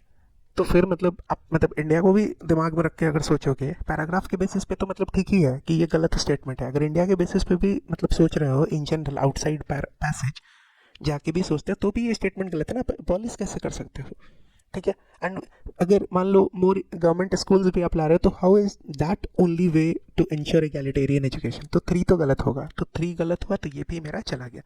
अब मेरे पास बचा 1 and 2 ओनली। इसका आंसर बहुत सारे कोचिंग इंस्टीट्यूट ने इसका आंसर दिया था 1 और 2 दोनों, ठीक है। यूपीएससी के हिसाब से इसका आंसर होगा बी, 2 ओनली, ठीक है। एंड जब आंसर आ गया तो फिर अब मतलब कहीं ना कहीं इसका मतलब है कि 1 गलत है, तो फिर लॉजिक क्या लगा सकते हैं? अब ये ज़बरदस्ती का भी लॉजिक हो सकता है, या फिर मतलब ठीक है, अगर हमें तो अपना माइंडसेट डेवलप करना है ना, यही कारण है कि हम 50 बार बोल रहे हैं कि आपको कोचिंग वाले का जो सी सेट पेपर होता है ना, उसमें आप मैथ्स रीजनिंग कर लो, लेकिन कॉम्प्रिहेंशन जो है वो सिर्फ यूपीएससी के ही प्रीवियस ईयर क्वेश्चन से करो, एंड वो भी सोल्यूशन को लेके करो। मतलब आप पहले अपना आंसर बना लो कि अच्छा ठीक है मेरा आंसर ये है, अब देखो यूपीएससी क्या आंसर दे रहा है, एंड फिर वो जो आंसर दे रहा है उसके बेसिस पे आप अपना लॉजिक लगाओ, ठीक है। कि अच्छा ये हम सोच रहे थे उसका आंसर ये नहीं होगा, ये यूपीएससी दिया तो ये क्यों है, ठीक है। तभी आपका मतलब माइंडसेट डेवलप, क्योंकि खुद कोचिंग वाले खुद आंसर गलत दे रहे हैं, एंड ये एक क्वेश्चन में है, ऐसा 1000 क्वेश्चन में है, ठीक है। तो ठीक है, इसका आंसर तो कोचिंग के हिसाब से ये था, लेकिन यूपीएससी के हिसाब से ये है। अब देखो, अब हम लोग समझने का प्रयास करते हैं, चूंकि 2 है ना तो इसका मतलब 1 तो गलत है। अब देखो देखो समझो, पैसेज क्या कह रहा है? पैसेज कह रहा है, एक सेकंड, पैसेज क्या कह रहा है? पैसेज कह रहा है idea of egalitarian education system with equality of opportunity as its primary goal, ये बात कर रहा है। इसका मतलब क्या है? इसका मतलब है कि बोल रहा है कि इगैलिटेरियन एजुकेशन सिस्टम, ठीक है, उसके पीछे क्या आइडिया है? आइडिया ये है कि इक्वालिटी ऑफ अपॉर्चुनिटी मिले, यही बात है, ठीक। ये चीज़ तो सजेस्ट कर रहा है ना कि मतलब ये आइडिया है। यहाँ पे क्या बात कर रहा है? यहाँ पे बात कर रहा है कि मेकिंग इक्वालिटी ऑफ अपॉर्चुनिटी और reality is the fundamental goal of Indian education system. ये कहाँ से मतलब आप अज्यूम कर रहे हो? मतलब अभी देखो, हमें पता है ये आंसर गलत है, एंड इसके लिए ये क्यों गलत है वो हम समझाना चाह रहे हैं, ठीक है। ये बात तो कोई फिलोसफिकल बात हुआ ना कि मतलब इगैलिटेरियन एजुकेशन सिस्टम के पीछे का आइडिया क्या है? Equality of opportunity. अब वो इंडियन एजुकेशन सिस्टम का भी मतलब रियलिटी हो, मतलब इंडियन एजुकेशन सिस्टम में भी ये बात सही हो, ये आप कैसे अज्यूम कर रहे हो? क्यों? क्योंकि इंडियन एजुकेशन सिस्टम में तो आपको प्राइवेट स्कूल पब्लिक स्कूल दोनों देखने को मिल रहा है, ठीक है। एंड प्राइवेट स्कूल तो जो ठीक है, मतलब एजुकेशन को आपको मॉडिफाई नहीं कर सकते हो, लेकिन प्राइवेट स्कूल तो प्रॉफिट के पर्पज से खुल रहा है। तो फिर ये लॉजिक आप कैसे बोल सकते हो कि equality of education, equality of opportunity को रियलिटी बनाना वो फंडामेंटल गोल है इंडियन एजुकेशन सिस्टम का? कहीं भी आपको पैराग्राफ से पढ़ के लगा कि इंडियन एजुकेशन सिस्टम का ये फंडामेंटल गोल है? क्यों? जस्ट बिकॉज कि यहाँ प्राइमरी गोल लिखा हुआ है, तो वो प्राइमरी गोल किसका लिखा हुआ है? इंडियन एजुकेशन सिस्टम का नहीं, इगैलिटेरियन एजुकेशन सिस्टम का लिखा हुआ है, ठीक। एंड इस तरीके से आपको समझना होगा। एक लर्निंग हमारा ये हो सकता है कि यहाँ देखो, एक सेकेंड, एक लर्निंग हमारा ये हो सकता है कि यहाँ पे बात हो रहा है idea of egalitarian education system का, एंड वो इंडिया पाकिस्तान अमेरिका सब जगह लगेगा। ये क्वेश्चन में इंडियन एजुकेशन सिस्टम पे बात कर रहा है, उसका मतलब कैसे आप? और वो भी अगर बात करें ना कि आप यहाँ पे मतलब आपका कोर्स ऑफ एक्शन क्या होगा ये पढ़ के, ठीक है, ऐसा कुछ क्वेश्चन पूछता है कि, या फिर आप पूरे पैराग्राफ पढ़ के आप क्या सोल्यूशन बताना चाह रहे हो, तब ये सोल्यूशन ठीक है। लेकिन आप ये चीज़ अज्यूम कैसे कर सकते हो कि ये अगर यही रियलिटी होता, ठीक है, ये रियलिटी होता, तो फिर ये प्राइवेट वाला तो लोचा ही नहीं होता ना। यहाँ पे समझ में आ रहा है बात? एंड वो भी ये आइडिया किसका बताया हुआ है? इगैलिटेरियन एजुकेशन सिस्टम का बताया हुआ है। देखो ये क्वेश्चन एग्जाम में बैठ के टफ था, ठीक है। अभी बाहर बैठ के मतलब हवाबाजी करना कि इस तरीके से गलत है, वैसे सब कुछ सही है, लेकिन हम लोग तैयारी ही तो उसी दिन के लिए कर रहे हैं ना। तैयारी हम लोग 16 जून के लिए कर रहे हैं, ताकि हमारा दिमाग उस तरीके से डेवलप हो जाए, ठीक है ना। सो इसका आंसर इज बी, 2 ओनली। अब नेक्स्ट क्वेश्चन देखते हैं।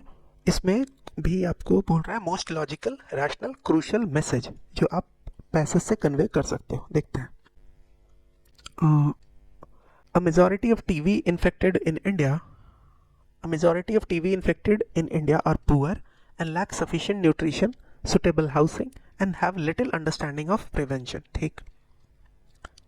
TB then devastates family, make the poor poorer, particularly affects women and children, and leads to ostracization and loss of employment. Ostracization मतलब अलग थलग कर देना लोगों को, ठीक है।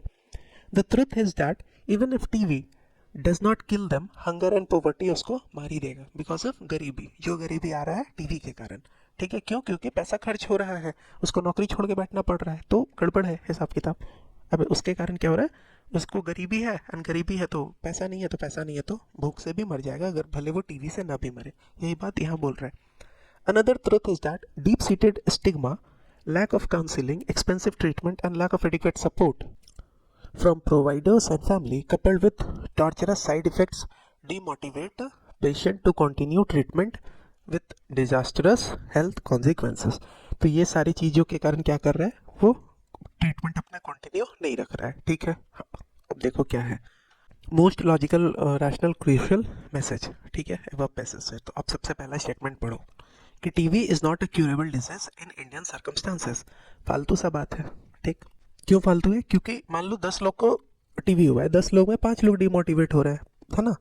अब ऐसे थोड़ी है, मतलब 2 आदमी का भी तो टीवी क्योर हो रहा होगा, तो ये बोलना मतलब एकदम से कि TV is not curable disease in Indian circumstance, ये तो गलत हो गया। दूसरा, curing TV requires more than diagnosis and medical treatment, and ये बात सही है, लेकिन हम लोग रुकेंगे, हम लोग दूसरा पैराग्राफ, दूसरा ऑप्शन पढ़ेंगे। ये क्यों सही है? क्योंकि देखो, टीवी को ठीक करने के लिए डायग्नोसिस के अलावा, मेडिकल ट्रीटमेंट के अलावा भी बहुत सारा कुछ चाहिए। जैसे ये चाहिए, ये देखो क्या बोल रहे हैं, deep seated stigma, counselling, expensive treatment तो ठीक है, एडिक्वेट सपोर्ट चाहिए प्रोवाइडर से, फैमिली से, है ना। उसको टॉर्चरस साइड, मतलब ये सारा कुछ जो भी उसको टॉर्चर का सामना करना पड़ा, उसके कारण वो कंटिन्यू नहीं कर रहा अपना ट्रीटमेंट। ठीक है, तो सिर्फ मेडिकल ट्रीटमेंट का ही बात नहीं है, टीवी टीवी में और भी मतलब चाहिए। ठीक है, बाकी सपोर्ट भी चाहिए। ठीक है, तो बी हमको एक सेंस में सही लग रहा है। सी देखते हैं, government surveillance mechanism is deficient and poor people have no access to treatment. फालतू वाला बात हो गया ना, कहाँ से गवर्नमेंट सर्वेलांस मैकेनिज्म का बात आ रहा है? कहीं से नहीं। फिर डी ऑप्शन देखो, India is free from disease like TB only. India will be free from the disease like TB only when its poverty alleviation program are effectively and successfully implemented. मान के चलो कि ये चीज़ ठीक है कि आप सबको अमीर कर दो, तो भी ये जो स्टिग्मा का सामना करना पड़ रहा है लोगों को, उसका क्या करोगे? ठीक है, तो अनदर मतलब एक बात तो ये है ना कि ठीक है, मतलब पैसा हो सकता है बहुत खर्च हो रहा है, लेकिन स्टिग्मा भी तो वन ऑफ द प्रॉब्लम है सिर्फ। एंड यहाँ देखो, यहाँ क्या लिख रहा था कि यहाँ पे सिर्फ मेडिकल ट्रीटमेंट वाला तो बात नहीं है। तो अगर आप सबको गरीबी से मुक्त भी कर दोगे तो भी मतलब ये आप टीवी कैसे ठीक कर सकते हो? तो ये ऑप्शन गलत हो गया। सो ऑप्शन बचता है सिर्फ हमारे बी, टू 28 का बी इज द आंसर। अब इसके बाद आता है कौन सा क्वेश्चन? अच्छा 28 तो हो गया, 29 नहीं है उससे जुड़ा हुआ। अब आता है यहाँ पे, हाँ, क्वेश्चन नंबर 41, उसके लिए पैसेज यहाँ पे दिया हुआ है। What stands in the way of widespread and careful adoption of genetic modification technology is an intellectual property right regime that seeks to create private monopolies for such technology.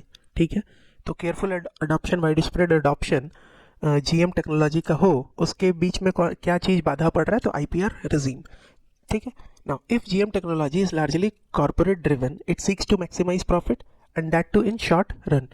That is why corporations make major investment for herbicide tolerant and pest resistant crop.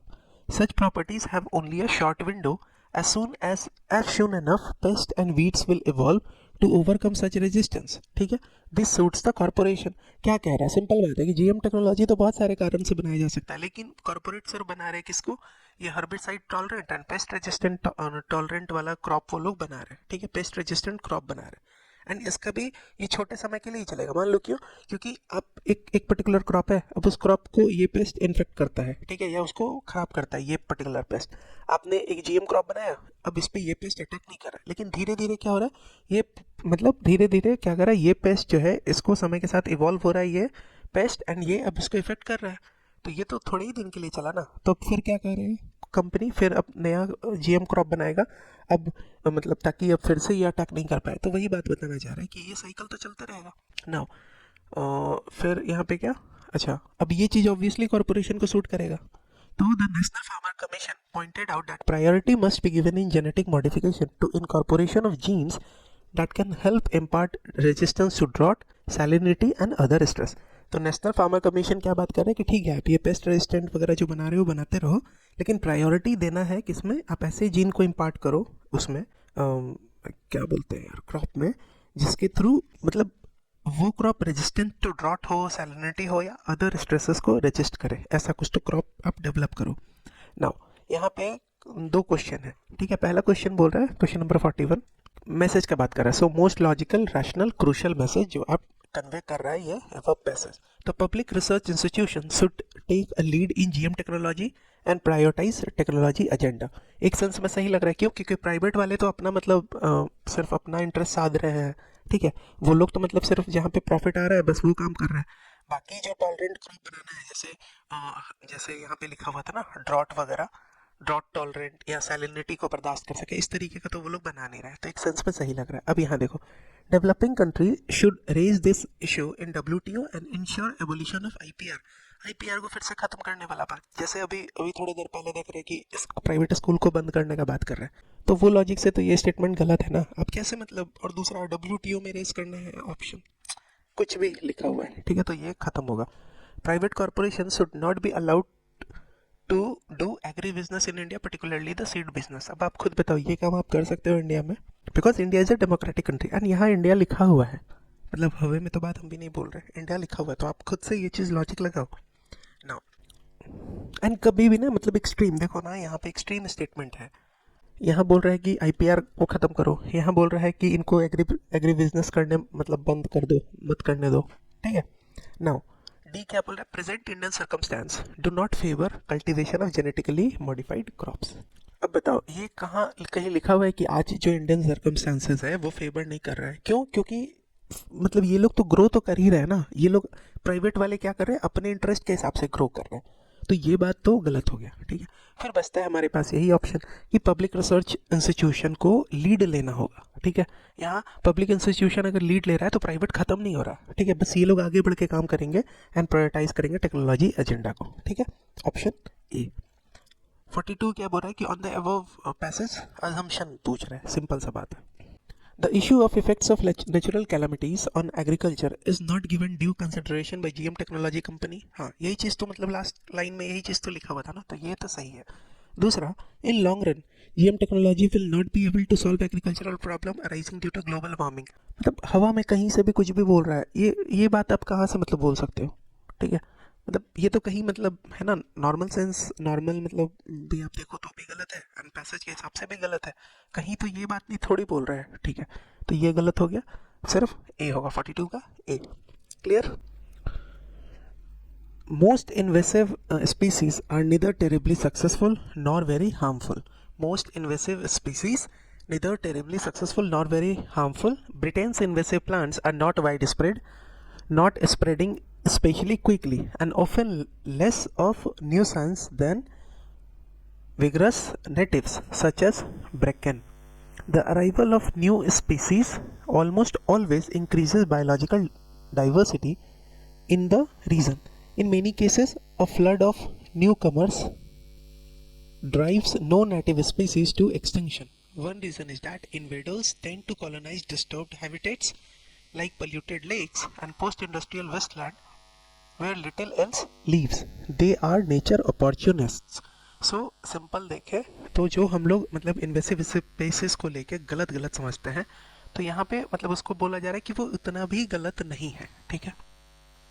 जैसे क्या क्या बोल रहा है, जैसे बोल रहा है जल्दी जल्दी देख लेते हैं, जैसे बोल रहा है कि ये बहुत ज़्यादा हार्मफुल नहीं है, ठीक है। दूसरा कि जैसे ब्रिटेन का इन्वेसिव प्लांट है वो बहुत वाइड स्प्रेड मतलब बहुत जल्दी फैलता नहीं है and not spreading specially quickly, and फिर वो बहुत विगरस नेटिव प्लांट स्पीसीज होंगे, उनसे वो कम ही मतलब डेंजर है। दूसरा कि arrival of new species almost increase biological diversity. बहुत सारी जगह पे क्या बोल रहे हैं कि in many case flood of newcomer drives no native species. अगर मतलब बाहर से इन्वेसिव स्पेसीज आ रहा है तो वो जो यहाँ नेटिव स्पेसिस है उसको एकदम एक्सटिंक्शन उसका नहीं कर दे रहा। वन रीज़न क्या है कि ये लोग इन्वेडर्स जो है, जो इन्वेसिव स्पीसीज हैं, they tend to colonize the disturb habitat, जैसे कोई पोल्यूटेड लेक है या कोई पोस्ट इंडस्ट्रियल वेस्टलैंड है जहाँ पे पहले से कम लोग रह रहे थे, मतलब कम स्पीसीज रह रहा था, ठीक है।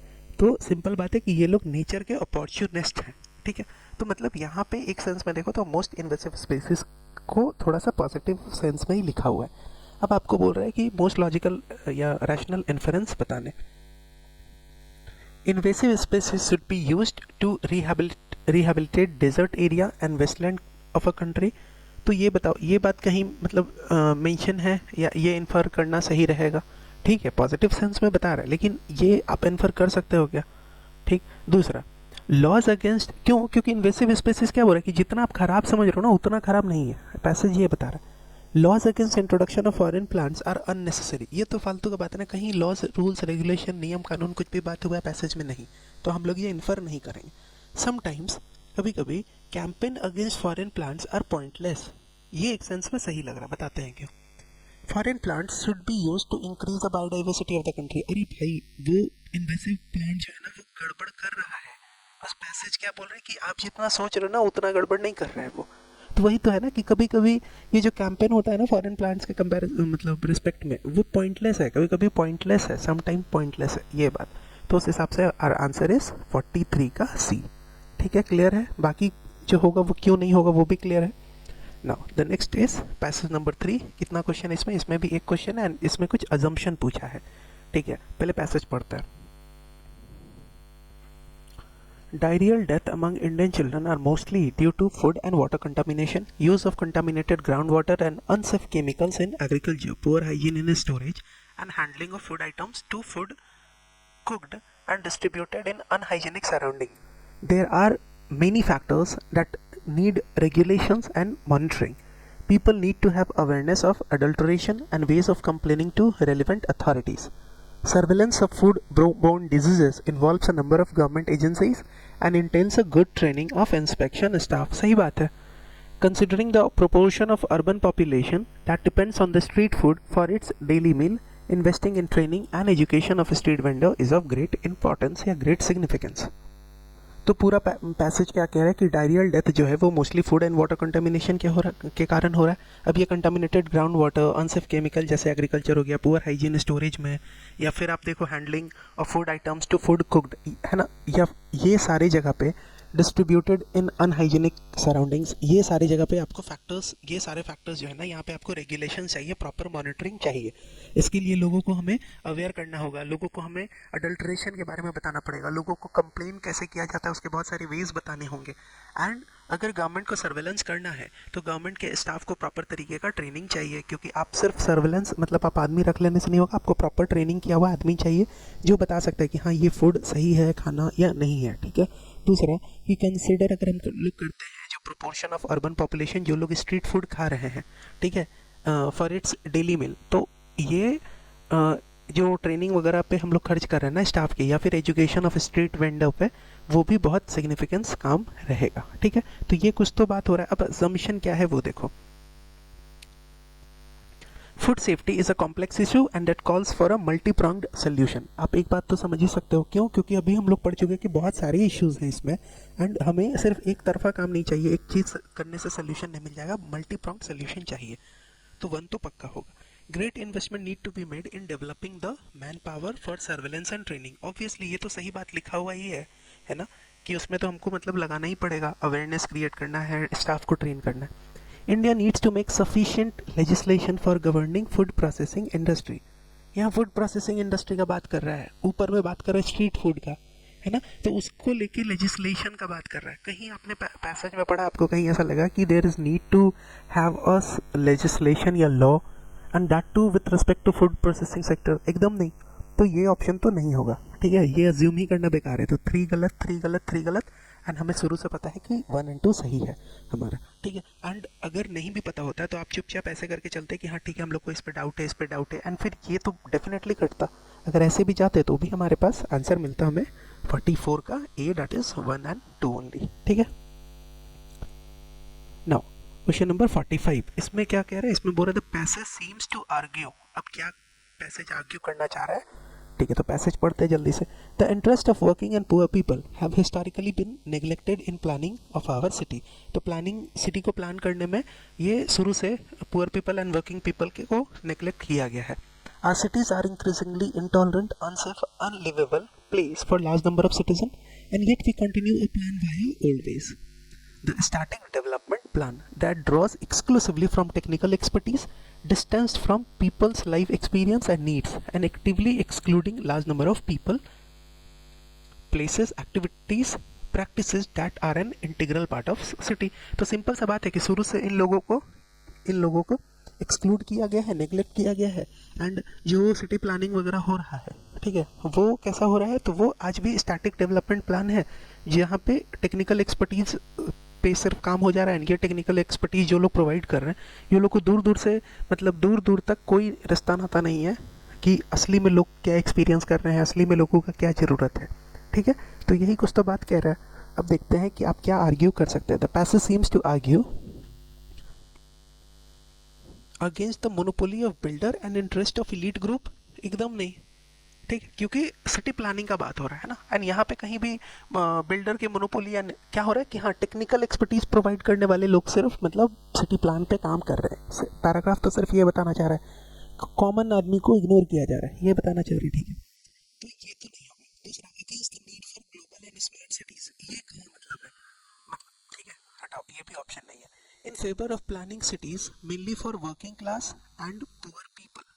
देखो passage is talking about working class, passage is talking about poor people, लेकिन उनके फेवर में नहीं बात कर रहा है। ये बोल रहे हैं कि शुरू से ना इन लोगों को निगलेक्ट किया गया है, एंड आज भी जो स्टैटिक डेवलपमेंट प्लान है, जो ओल्ड तरीका अपनाया जा रहा है कि सिर्फ टेक्निकल एक्सपर्टीज है जिन लोगों को, उनसे सिर्फ काम लगाया जा रहा है। ये थोड़ी बोला जा रहा है कि इनके फेवर में काम करो।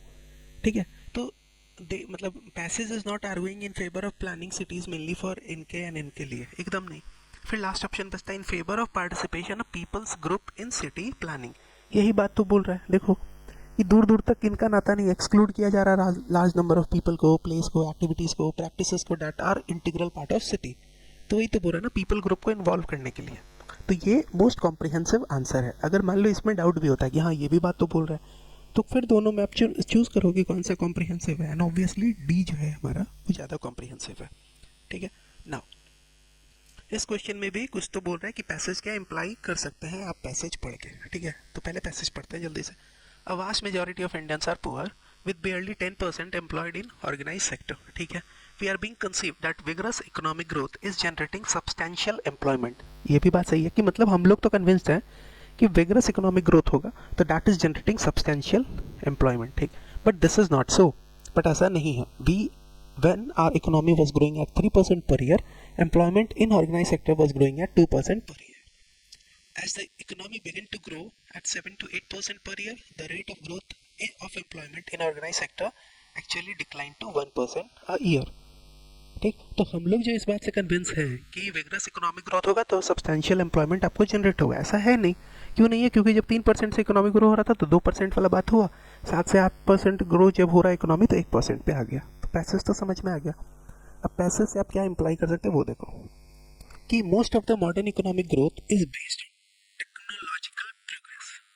ठीक है, कहीं टेक्नोलॉजिकल प्रोग्रेस वाला बात तो नहीं लिखा है, लेकिन ठीक है हम लोग अभी इसको काट नहीं रहे हैं। ठीक है, क्यों? क्योंकि कहीं ना कहीं जब इकोनॉमिक ग्रोथ है ये सब का बात हो रहा है ना, या फिर हम लोग जो ऐसे भी पढ़ते हैं कि जॉबलेस ग्रोथ, तो जॉबलेस ग्रोथ में क्या हो रहा है एक्चुअल में, एक फैक्टर तो ये भी है ना कि एम्प्लॉयमेंट या जो भी कुछ काम वगैरह हो रहा है वो टेक्नोलॉजी से हो जा रहा है। तो टेक्नोलॉजी से हो रहा है तो एम्प्लॉयमेंट का मतलब बहुत ज़्यादा स्कोप बचता नहीं है, तो ग्रोथ दिख रहा है, बट वो ग्रोथ जो है वो जॉबलेस ग्रोथ है, that is because of technology. तो एक सेंस पे लग तो रहा है, लेकिन पैराग्राफ में मतलब एकदम से वो मेंशन है नहीं, तो हम लोग रुकेंगे यहाँ पे इसको लेके। ठीक है, now the second one is much of the modern Indian economy does not nurture sufficient symbiotic relation with labor intensive natural resource based livelihood। ठीक है, अब इस पे भी मतलब अब डायरेक्टली देखा जाए तो कुछ ऐसा labour intensive natural based livelihood ऐसा कुछ भी जिक्र नहीं है, लेकिन अगर समझने का प्रयास करें तो ठीक है, क्योंकि पैराग्राफ बहुत छोटा है, हम लोग को कुछ तो इम्प्लाई करना बोल रहा है। मतलब इम्प्लाई करने का मतलब कि आप एक पर्टिकुलर चीज़ लिखा हुआ है उससे आप एक कंक्लूजन निकाल के चीज़ों को समझ सकते हैं, एंड फिर उससे आप बताओ कि ये पैराग्राफ ये बात बता रहा है, ये पैसेज ये बात बता रहा है कि नहीं बता रहा है। अब अगर मॉडर्न इकोनॉमी हम लोग देख रहे हैं तो वहाँ पे आपको एक सिम्बायोटिक रिलेशनशिप देखने को नहीं मिल रहा है। जैसे पहले क्या हो रहा था कि यहाँ आप नेचुरल रिसोर्स मिल रहा था, ये इसको एम्प्लॉयमेंट दे रहा था, ठीक है, यहाँ के लोगों को एम्प्लॉयमेंट दे रहा था, ऐसा तो वो चीज़ आज देखने को नहीं मिल रहा है। तो ये भी बात सही है, एक सेंस में ठीक लग रहा है। Service sector in India is not very labour intensive, तो ये जनरल मतलब नॉलेज के हिसाब से तो सही है, लेकिन पता नहीं ना मतलब कि लेबर इंटेंसिव तो है नहीं service sector, because it is मतलब इट इज डिटरमिन्ड बाई आप किस तरीके का टेक्नोलॉजी यूज़ कर रहे हो। तो सर्विस सेक्टर एक मतलब ये भी बात एक सेंस में सही लग रहा है। तो 1 2 3 ठीक तो है। अभी देखो काटने टाइप तो कोई भी नहीं लग रहा है, या पता नहीं क्या। ठीक है, फोर्थ देखता है, literate rural population is not willing to enter organize sector. अब ये एक स्टेटमेंट ऐसा है जो हमें मतलब 100% पता है कि ये स्टेटमेंट तो कहीं नहीं मतलब एकदम गलत है। ये आप कैसे बता सकते हो? ये आप मतलब अपने जनरल नॉलेज से भी नहीं बताओगे कि ये स्टेटमेंट मतलब सही है कि गलत है, या पैराग्राफ तो नहीं लिख रहा है। मतलब ये चीज़ तो इम्प्लाई करना एक फालतू वाला बात होगा। नहीं, फोर्थ तो पक्का कटेगा। तो फोर्थ अगर पक्का कट रहा है तो हमारा कटेगा ये एंड ये। अब मेरे पास बचता है 1 2 एंड 1 2 3। इसका मतलब 1 एंड 2 तो पक्का सही है। 3 पे अगर जाएँ तो आप एक बात बताओ, देखो देखो ये चीज़ तो पक्का 100% सही था, ठीक है, कि मतलब ये चीज़ गलत है, ये हम लोग इस पे 100% श्योर है, ठीक है। तो उस हिसाब से ये कट गया। अब हम लोग 1 2 3 पे तो हम लोग को पता नहीं है, क्योंकि बहुत सारा कुछ इसमें ऐसा लिखा हुआ है जो पैसेज में डायरेक्टली मैसेज नहीं मतलब मेंशन नहीं है, हम लोग इम्प्लाई कर रहे हैं, ठीक है। अब एक बात को समझो ये कि जब 1 2 सही है, एंड 1 2 क्यों सही है, क्योंकि पैसेज में डायरेक्टली नहीं लिखा होता, हम लोग इम्प्लाई कर रहे हैं कि मॉडर्न इकोनॉमी मतलब टेक्नोलॉजिकल प्रोग्रेस, ये हम लोग समझ रहे हैं, ठीक है, खुद से इम्प्लाई कर रहे हैं। तो फिर ये चीज़ को समझने में, इंक्लूड करने में क्या प्रॉब्लम है? तो फिर ये भी चीज़ होगा कि service sector not very labour intensive, and इसके कारण ही जो है वो क्या हो रहा है, आपको ग्रोथ दिख रहा है लेकिन जॉबलेस ग्रोथ है, ठीक है, कि आपको ग्रोथ तो दिख रहा है लेकिन जॉबलेस ग्रोथ है। क्लियर है बात? तो उस हिसाब से हमारा आंसर हो जाएगा 1 2 एंड 3। देखो 1 2 जो लॉजिक से हम लोग इंक्लूड कर रहे थे, या फिर ऐसे भी समझो, ये क्वेश्चन को सॉल्व करने का एक तरीका ये भी हो सकता था कि जैसे हम लोग 100% श्योर है कि 4 गलत है, मान के चलो अभी थोड़े देर के लिए कि हमको नहीं पता है, ठीक है, कि इसमें से कौन सही है कौन गलत है। ये तो 100% पता चल गया ना कि ये गलत है, ठीक है, तो गलत है तो ठीक है, 4 ये कट गया। इसका मतलब क्या है, 1 एंड 2 तो पक्का सही है, ठीक है, 1 एंड 2 पक्का सही है। 1 एंड 2 आप कौन से लॉजिक से सॉल्व किए? पैसेज में तो मेंशन नहीं था, तो अगर 1 एंड 2 सही है तो फिर 3 क्यों नहीं सही होगा, ये भी सोचो। तो उस हिसाब से our answer is C, that is 1 2 and 3। फिर ये पैसेज जो है ये भी कुछ क्रूशियल इन्फरेंस का बात कर रहा है, जल्दी से देखते हैं। India has banking correspondent who help bring people in hinterland into banking fold, ठीक है। तो बैंकिंग कॉरेस्पॉन्डेंट क्या हो गया, कोई एक तरीके का एजेंट हो गया जो बैंक के लिए काम कर रहे हैं, एंड वो क्या कर रहे हैं, लोगों को, जो दूर दराज जगह पे लोग रह रहे हैं उनको बैंकिंग फोल्ड में ला रहे हैं, ठीक है। Now for them to succeed, for banking correspondent to succeed, bank cannot crimp on cost. They also cannot afford to ignore investing in financial education and literacy. Banking correspondents are way too small to be viewed as a systemic risk. Banking correspondents are way too small to be viewed as systemic risk. Yet India का banking regulator has restricted them to serving only one bank. अच्छा, यहाँ कह रहे हैं ना कि banking correspondent इतने छोटे हैं ना कि मतलब उनको आप सिस्टमिक रिस्क के रूप में आप देख ही नहीं सकते हो, ठीक है, बहुत छोटे हैं, मतलब बहुत छोटा अमाउंट, बहुत छोटा उनका वो है, क्या बोलते हैं, बहुत छोटे नंबर में है वो लोग, ठीक है, पहला बात। दूसरा कि अगर वो कुछ अगर 19-20 काम भी कर रहे हैं ना, तो उससे कोई बहुत ज़्यादा मतलब आपको रिस्क नहीं दिख जाएगा, सिस्टमिक रिस्क टाइप का, ठीक है। अब देखो इसके बाद भी जब उनका रिस्क बहुत कम है, उसके बाद भी बैंकिंग रेगुलेटर, जैसे इन इंडिया के केस में आरबीआई ने रेस्ट्रिक्ट कर दिया है उनको कि बैंकिंग कॉरेस्पॉन्डेंट सिर्फ एक ही बैंक को सर्व कर सकता है, perhaps to prevent the arbitrage. Arbitrage मतलब मान लो कि एक पर्टिकुलर इंसान है, वो एक बैंक इसके लिए काम कर रहा है, आईसीआईसीआई के लिए, एक मान लो आप काम कर रहे हैं एसबीआई के लिए। अब वो जाता है एक इंसान के पास कि ठीक है आप एक काम करो, आप यहाँ पे अपना मतलब बैंक डिपॉजिट खुलवा लो, आपको यहाँ पे ये फ़ायदा मिलेगा। अब उसको लग रहा है कि नहीं भाई, आईसीआईसीआई में तो ज़्यादा प्रॉफिट दे रहा है, तो वो आईसीआईसीआई का तारीफ करने लगेगा। समझ में आ रहा है बात? मतलब यही जो आर्बिट्रेज को बचाने के लिए शायद बैंकिंग रेगुलेटर बैंकिंग कॉरेस्पॉन्डेंट को बोलता है कि सिर्फ आप एक बैंक में काम करो। अब देखो, efforts at banking outreach may succeed only if there are better incentives at work for such last mile worker and also those provider who ensure not just basic bank account but also product such as accident and life insurance and micro pension schemes, ठीक है, कि सिर्फ banking account ना खुलवा के ये लोग accident, life insurance, micro pension scheme वगैरह भी उस पर भी काम करें, ठीक है। कौन? Banking correspondent. अब लॉजिकल रेफरेंस आपको इन्फरेंस निकालना है, पढ़ते हैं। सबसे पहला क्या कह रहा है?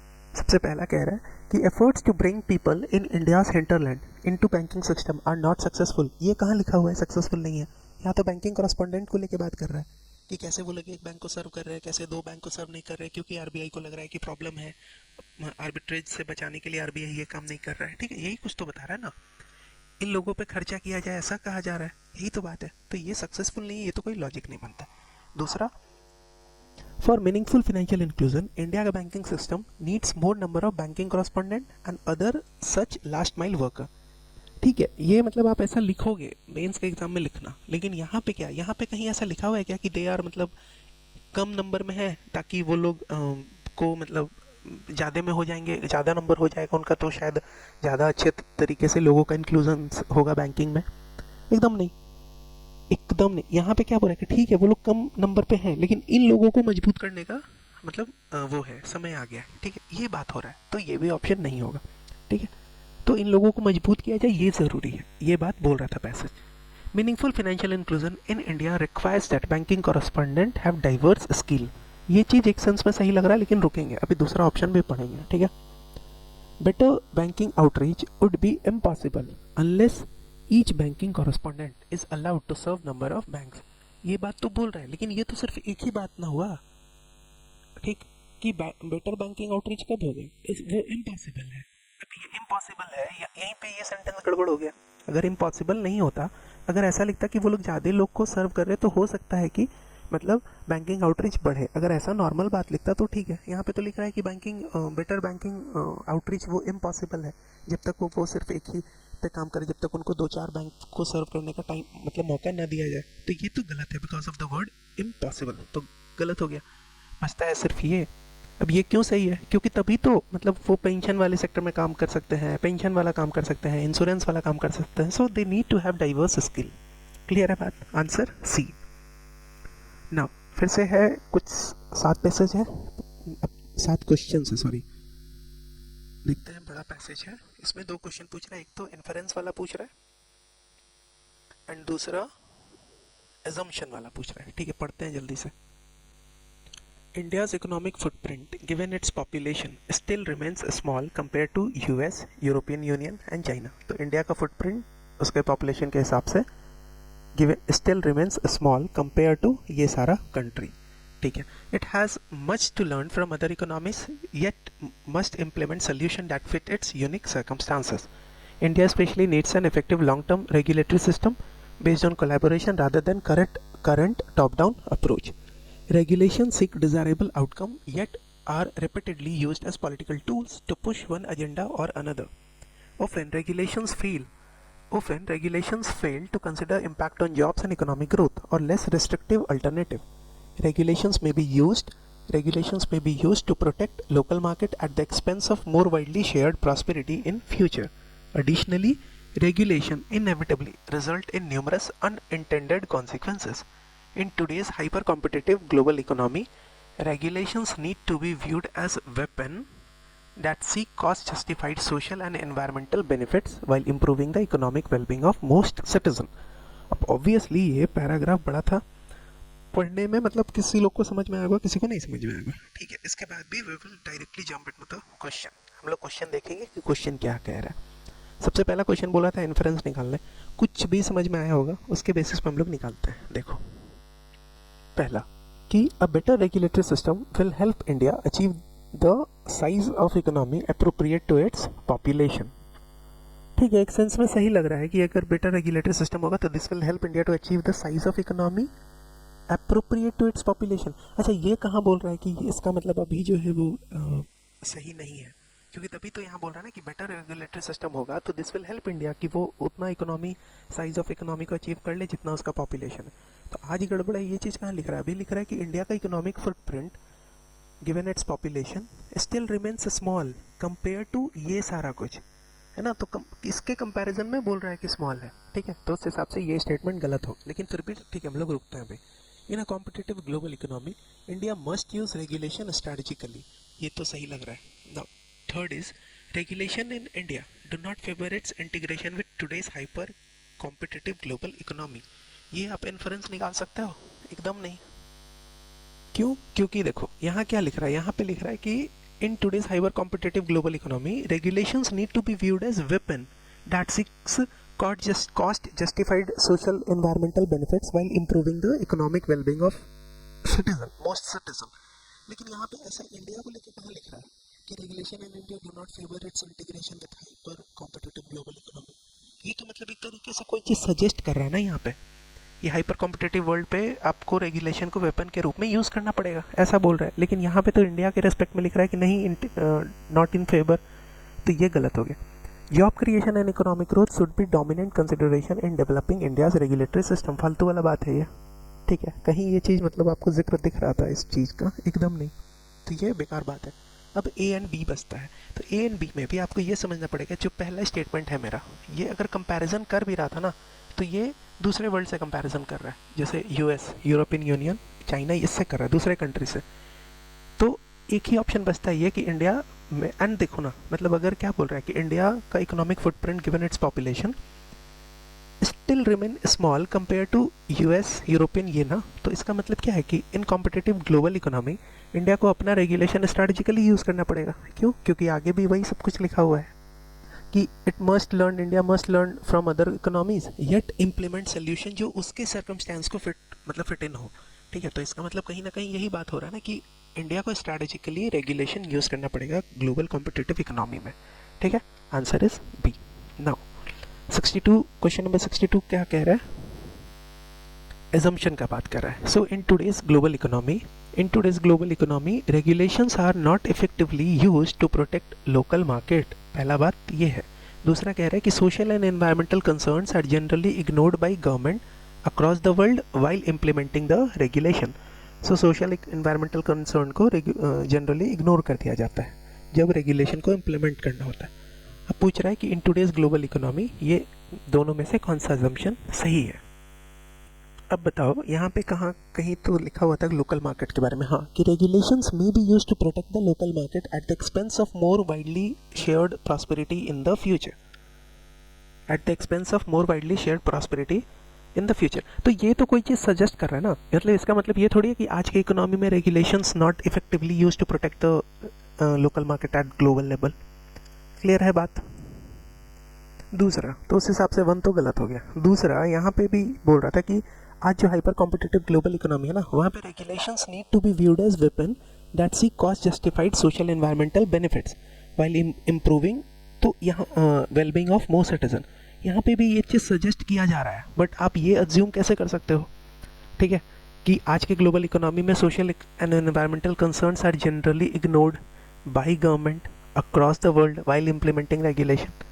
ये दोनों चीज़ बस ऐसे सजेस्ट किया जा रहा है ना, ठीक है, क्लियर है। एंड ये दोनों अजम्पशन मानना फिर उस हिसाब से गलत है। ठीक है, sir answer is neither 1 nor 2। And देखो यहाँ पे अगर कभी ना, मतलब डायरेक्ट ऐसा स्टेटमेंट एकदम ऐसे ब्लंट तरीके से एकदम मतलब साफ सुथरा वही लिखा हुआ है ना कि regulations are not effectively used to protect the local market. अब आप एक बात बताओ, हो सकता है ना कि ये चीज़ सजेस्ट कर रहा हो, मतलब मेजर ऑफ इकोनॉमीज में अराउंड द वर्ल्ड ये चीज़ हो रहा होगा, कुछ जगह नहीं हो रहा है, तो हो सकता है उस पर्सपेक्टिव से सजेस्ट कर रहा हो। समझ में आ रहा है बात? यहाँ पे मतलब डायरेक्टली वो चीज़ एकदम ऐसा फैक्ट बता रहा है ना, है ना, तो ये गलत है ना कि regulations are not effectively used. And इस लॉजिक से भी आप मतलब चीज़ों को समझो कि कोई चीज़ अगर कैन कुड ऐसा करके कुछ तो बता रहा है ना, तो समझ में आता है। ठीक है, लेकिन यहाँ पे मतलब एकदम ऐसे एज अ फैक्ट बताया जा रहा है चीज़ों को, तो फिर उस सेंस में तो गलत होगा ही होगा। ठीक है, तो इसका आंसर क्या होगा? Neither 1 nor 2। अब पैसेज 2, ये भी एक बड़ा पैसेज है। इसमें क्या रहा है? इन्फरेंस। ठीक है, पढ़ते हैं जल्दी से। So, in a study, scientists compared microbiomes of poorly nourished and well-nourished infants and young children। ठीक है, तो माइक्रोबायोम्स को क्या किया गया? कंपेयर किया गया साइंटिस्ट के द्वारा, and microbiomes of poorly nourished infant children and well nourished infant children.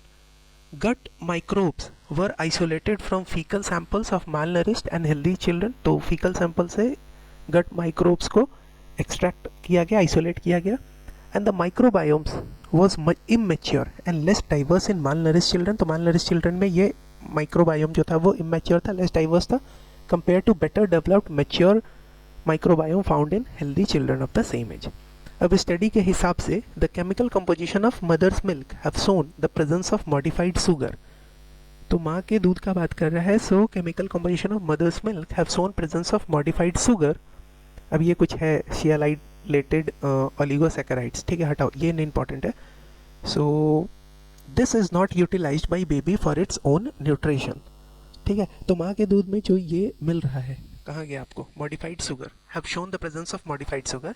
This is not utilized by baby for its own nutrition. However bacteria constituting the infant's microbiome thrive on this sugar. तो इस sugar पे बच्चा मतलब खुद से मतलब अपने nutrition के लिए नहीं निर्भर है, इस शुगर को मतलब देखो तो यूज कौन कर रहा है? तो वो माइक्रोबायोम जो बैक्टीरिया है वो यूज कर रहा है, which serve as their food.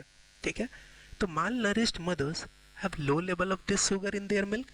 ठीक है, तो जो माल नरिश्ड माँ होंगी उनमें भी ये लो लेवल होगा, जिसको ये माइक्रोबायोम यूज कर रहे हैं। ठीक है, consequently the microbiomes of their infant fail to mature, that in turn leads to malnourished baby. Simple सा बात है, क्या कह रहा है देखो कि पहले तो ये स्टडी वगैरह किया गया माइक्रोबायोम का माल नरिश बच्चों का अच्छों का एंड जो मतलब हेल्दी बच्चे हैं उनका। दूसरा पाया गया स्टडी में कि जो माँ के दूध में ये कुछ तो कौन सा शुगर था, कोई तो एक शुगर पाया जा रहा है, ठीक है, एंड वो शुगर जो है ना ये बच्चा नहीं यूज़ कर रहा है, ये बैक्टीरिया या फिर ये माइक्रोबायोम यूज़ कर रहा है, ठीक है, अपने आप को मैच्योर करने के लिए। अब ये कहाँ पे मतलब कौन बच्चा या ये जो है बैक्टीरिया आपको कहाँ मतलब मैच्योर देखने को मिल रहा है, तो जिस माँ के दूध में, जिस मदर्स मिल्क में आपको ये शुगर प्राप्त मिलेगा, ठीक है। तो मतलब मान लो इस मदर में ये शुगर होगा नहीं, अब शुगर नहीं होगा तो ऑब्वियसली जो इसके बच्चे होंगे, इस माँ के जो बच्चे होंगे वो मान लो बच्चे होंगे, क्योंकि उसमें ये जो माइक्रोबायोम है वो मैच्योर नहीं होगा। क्लियर है? जो भी हल्का फुल्का भी आइडिया लग गया तो उससे हमारा काम बन जाएगा। इन्फरेंस पूछ रहा है क्या होगा। If malnourished condition in children is caused by gut bacteria, it cannot be treated. कहाँ से मतलब कुछ भी बोला जा रहा है ना कि malnourished बच्चे में अगर ये गट बैक्टीरिया के कारण हो रहा है, तो आप बताओ ये पैसेज यही बात बताना चाह रहा है क्या? एकदम नहीं, तो काटो इसको, खत्म करो। दूसरा, the gut of malnourished baby should be inoculated with mature microbiomes।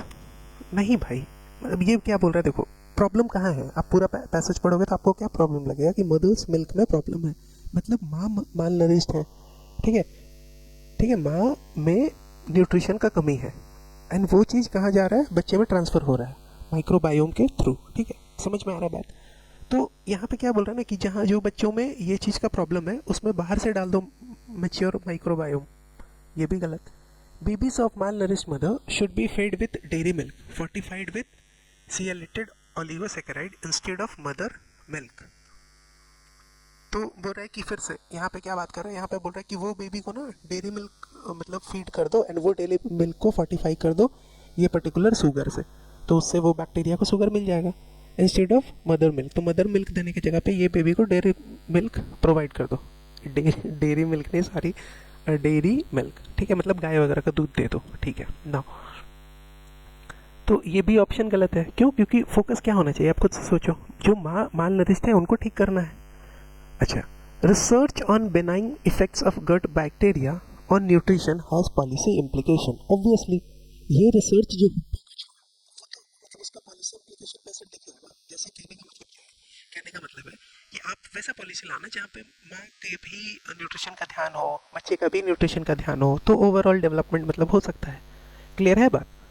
तो अब देखो, अगर किसी किसी को मान लो कि ये इस तरीके का ऑप्शन ना किसी को लगता है कि नहीं एकदम से गलत है, नहीं होगा, तो पहला बात ये ऑप्शन तो यूपीएससी दे रहा है, पहला बात तो ये। दूसरा कि ये ऑप्शन इसलिए भी सही है क्योंकि अब पूरे पैराग्राफ में तो आपको समझ में आ रहा है कि कहीं ना कहीं माँ को ठीक करना है, ठीक है, माँ जो माल नरिश्ड है उनको मतलब हेल्दी बनाना है, ठीक। अब एक बात समझो, अगर बच्चे को भी हेल्दी बनाना है तो फिर ये सब चीज़ से तो सिर्फ आप बच्चे को मतलब बच्चे के साइड को ना मतलब आप सिर्फ देख रहे हो, माँ का क्या।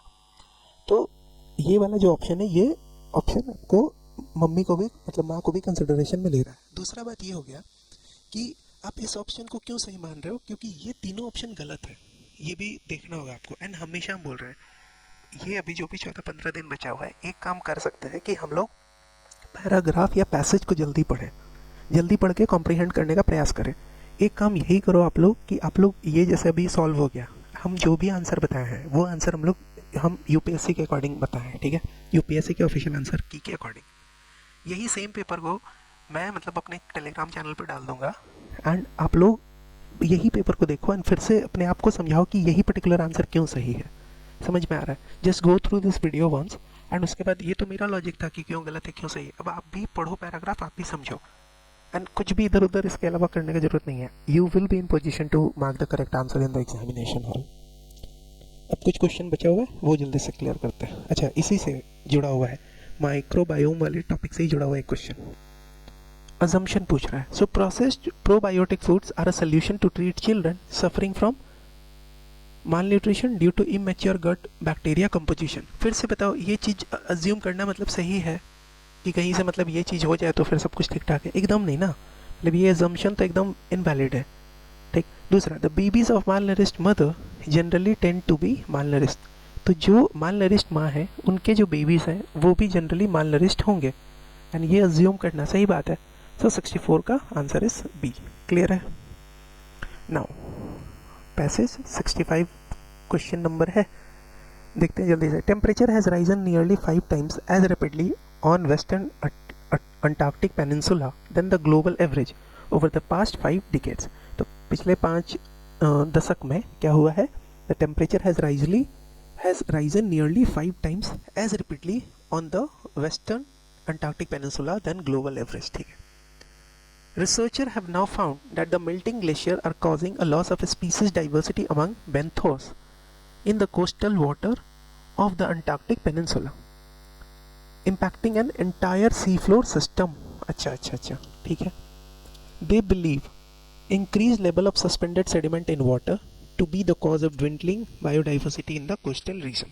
ठीक है. अब assumption पूछ रहा है. एक ही काम करते हैं हम लोग जल्दी से क्या नहीं होगा उसको देखते हैं, फिर उसके हिसाब से हम लोग आंसर पे जाएंगे. Regions of glacier warm faster than other region due to global warming. आप ये चीज़ कैसे assume करोगे? क्योंकि ये पैराग्राफ तो बात कर रहा है सिर्फ अंटार्कटिक का, तो ये assume करना कैसे सही हो जाएगा फिर पैसेज पढ़ के? गलत है, 1 गलत. दूसरा, अब मतलब इसका मतलब है 3 तो पक्का सही है. क्या है बोल रहे थे कि melting glacier can reduce marine biodiversity in some areas. Obviously यहाँ पे वही चीज़ तो लिख रहा है ना कि ड्विंडलिंग बायोडाइवर्सिटी, फिर यहाँ भी कहीं तो लिख रहा था कि लॉस ऑफ स्पीसीज डाइवर्सिटी. ठीक है, तो 3 तो पक्का सही है. अब 2 का देखते हैं कि 2 सही है या नहीं है. Global warming can lead to sea floor sedimentation in some areas. Global warming can lead to sea floor sedimentation. तो यहाँ लिख रहा है कि कहीं ना कहीं टेम्परेचर वगैरह तो बढ़ा है एंड डाइवर्सिटी अमंग बेंथोस कम हुआ है in the coastal water of the Antarctic Peninsula, impacting an entire sea floor system. And फिर इससे क्या हो रहा है? इससे they believed increased level of suspended sediment in the water to be cause of dwindling biodiversity. तो हाँ ठीक है, ये स्टेटमेंट भी कंसिडर किया जा सकता है कि global warming can lead to sea floor sedimentation in some areas, क्योंकि हो सकता है वहीं से ये सेडिमेंट आ रहा होगा. ठीक है, फिर मतलब वो सेडिमेंट सस्पेंडेड हो रहा होगा. क्लियर? तो उस हिसाब से the answer is C, that is 2 and 3. Now next paragraph is, so the passage is asking about assumption. ठीक है, सो यहाँ assumption करना है. फाइंड पैसेज पढ़ते हैं. A research team examined a long-term owl roost. Owl preys on small mammals and excreted remains of those meals that accumulated over time provide us an insight into composition and structure of small mammals over the past millennia. तो owl क्या खा रहा है small mammals को, and फिर जो क्या हो रहा है, ये जो excretion कर रहे हैं ये owls, उसको क्या किया जा रहा है, उसको स्टडी वगैरह करके जो स्मॉल मैमल से उनके कंपोजिशन स्ट्रक्चर को over the past millennia study किया जा रहा है. The research suggested that when the earth went through a period of rapid warming about 13,000 साल पहले, the small mammal community was stable and resilient. But from the last quarter of the 19th century, human made changes to environment had caused enormous drop in biomass and energy flow. This dramatic decline in energy flow means modern ecosystems are not adapting as easily as they did in the past. तो यही बात तो है. अब assumption पूछ रहा था तो देखते हैं. Global warming is frequently occurring natural phenomena. कहाँ लिखा हुआ है ये पूरे स्टेटमेंट में? कहाँ पढ़ा हमने कि ये ग्लोबल वार्मिंग जो है वो फ्रिक्वेंटली अकरिंग नेचुरल फेनोमेना है? एकदम नहीं. तो 1 तो होगा नहीं. ठीक है, क्लियर बात है. दूसरा, the impending global warming will not adversely affect small mammals. ये भी चीज़ नहीं लिख रहा है. ठीक है, कि यहाँ उल्टा लिख रहा है. यहाँ क्या लिख रहा है कि पहले जो रैपिड वार्मिंग वगैरह हुआ ना, उस वक्त स्टेबल एंड रिजिलियंट था ये स्मॉल मैमल वाला कम्युनिटी, लेकिन अभी जो ह्यूमन मेड चेंजेस हुआ है एनवायरनमेंट में, उसके कारण इनॉर्मस ड्रॉप देखने को मिला है बायोमास एंड एनर्जी फ्लो में. तो ये तो पक्का गलत हो गया कि impending global warming will not adverse, अरे इफेक्ट करेगा, यही बात तो लिख रहा है. तो 2 भी गलत है.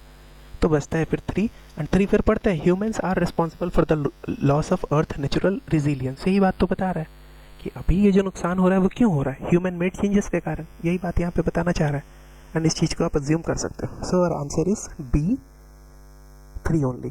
क्लियर? 66. नाउ 67 क्वेश्चन नंबर है, and this is the last question. इसमें भी assumption फाइंड करना है. पहले पैराग्राफ पढ़ते हैं. Food variety extinction is happening all over the world. Food variety का एक्सटिंक्शन ऑल ओवर वर्ल्ड हो रहा है, and it is happening fast. For example, over 7,000 apple varieties that were grown during 19th century, fewer than 100 remain. अरे बाप रे। So 7,000 apple variety that were grown during 19th century, कुछ ही 100 बचे हुए हैं, ठीक है।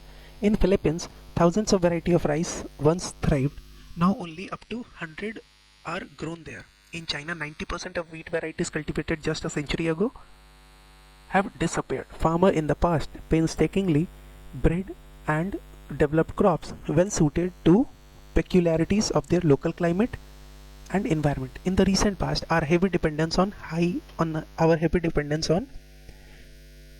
few high yielding varieties and technology driven production and distribution of food is causing the dwindling the diversity in food crops, ठीक है। तो ये जो HYV सीड्स या फिर हम लोग टेक्नोलॉजी ड्रिवन प्रोडक्शन पे जा रहे हैं, उसके कारण हमें डाइवर्सिटी इन फूड क्रॉप्स जो है वो dwindle हो रहा है।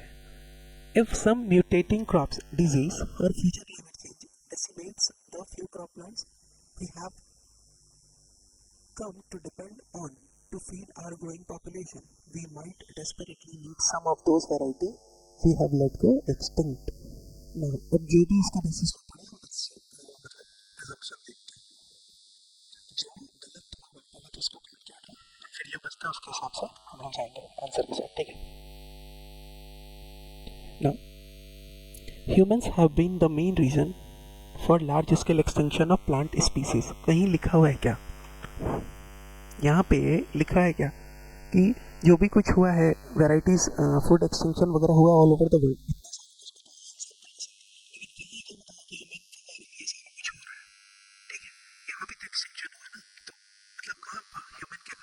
ये बात तो नहीं मतलब कहीं पे बताया है, तो वन गलत, तो वन तो पक्का गलत है, सो ए भी जाएगा एंड डी भी जाएगा। Consumption of food mainly from locally cultivated crops ensure crop diversity, ये ऑप्शन सही है। क्यों सही है देखो, यहाँ पे भी कहीं लिखा हुआ था, just a second, farmer in the past painstakingly bred and developed crops well suited to peculiarities of their local climate and environment, ठीक। तो यहाँ एक बात बताओ, वही चीज़ यहाँ पे भी बताया जा रहा है कि लोकली कल्टिवेटेड अगर है तो that will ensure crop diversity, मान सकते हैं। एंड एक सेंस में अगर ये क्रॉप डाइवर्सिटी वाला बात लिख रहा है ना, तो अगर मान लो डाउट भी है तो रुको, थोड़ी देर के लिए रुकते हैं।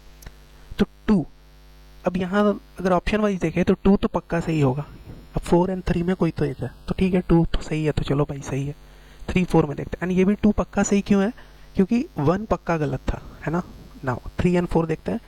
The present style of production and distribution of food will finally lead to problem of food scarcity in the near future. 4th क्या बोल रहा है कि our food security may depend on our ability to preserve the locally cultivated varieties of food. ये ज़्यादा अच्छा बात लग रहा है ना। एंड ये जो है ये आपको कहीं भी पैसेज में मतलब आप पढ़ के एक चीज़ कंक्लूजन नहीं निकाल सकते हो कि जो प्रेजेंट स्टाइल है फूड प्रोडक्शन का that will finally lead to problem of food scarcity. क्यों? क्योंकि फूड क्रॉप्स में प्रॉब्लम हो सकता है लेकिन फूड का कमी होगा, ये मतलब कहाँ लिखा हुआ है, तो उस लॉजिक से 3 गलत है। एंड अगर मान लो कि ऐसे भी नहीं करते कि हाँ, तो देखो 3 गलत हो गया तो फिर बचा क्या, फिर बचा भी। अगर देखो अब एक बात क्या कहना चाह रहे हैं, कहना ये चाह रहे कि मान लो एक एक ऑप्शन पढ़ लेते हैं, अब इसमें जो गलत लग रहा है जैसे ये 100% गलत है ना कि फूड स्कार्सिटी होगा, ये थोड़ी हो सकता है कोई पर्टिकुलर फूड क्रॉप्स का डाइवर्सिटी हमको ना मिले, लेकिन फूड का कैसे मतलब स्कार्सिटी, फूड का कमी कैसे होगा, ठीक है, just because of our present style of production and distribution of food नहीं होगा। तो 3 गलत है तो 3 गलत है, तो ये दोनों ऑप्शन जाएगा। फिर देखो इसका मतलब है 4 पक्का सही है, फिर 1 एंड 2 में अगर चूज करना होता तो 1 2 में आराम से चूज कर सकते थे कि 1 तो यहाँ गलत दिख ही रहा था कि ह्यूमन जो है वो मेन कारण है, ठीक है। सो उस मतलब कोई भी आगे पीछे करके मतलब मेरा तो यही कहना है कि हर एक ऑप्शन के आगे पीछे में मतलब देख लो कि कौन सा सही है गलत है, ठीक है।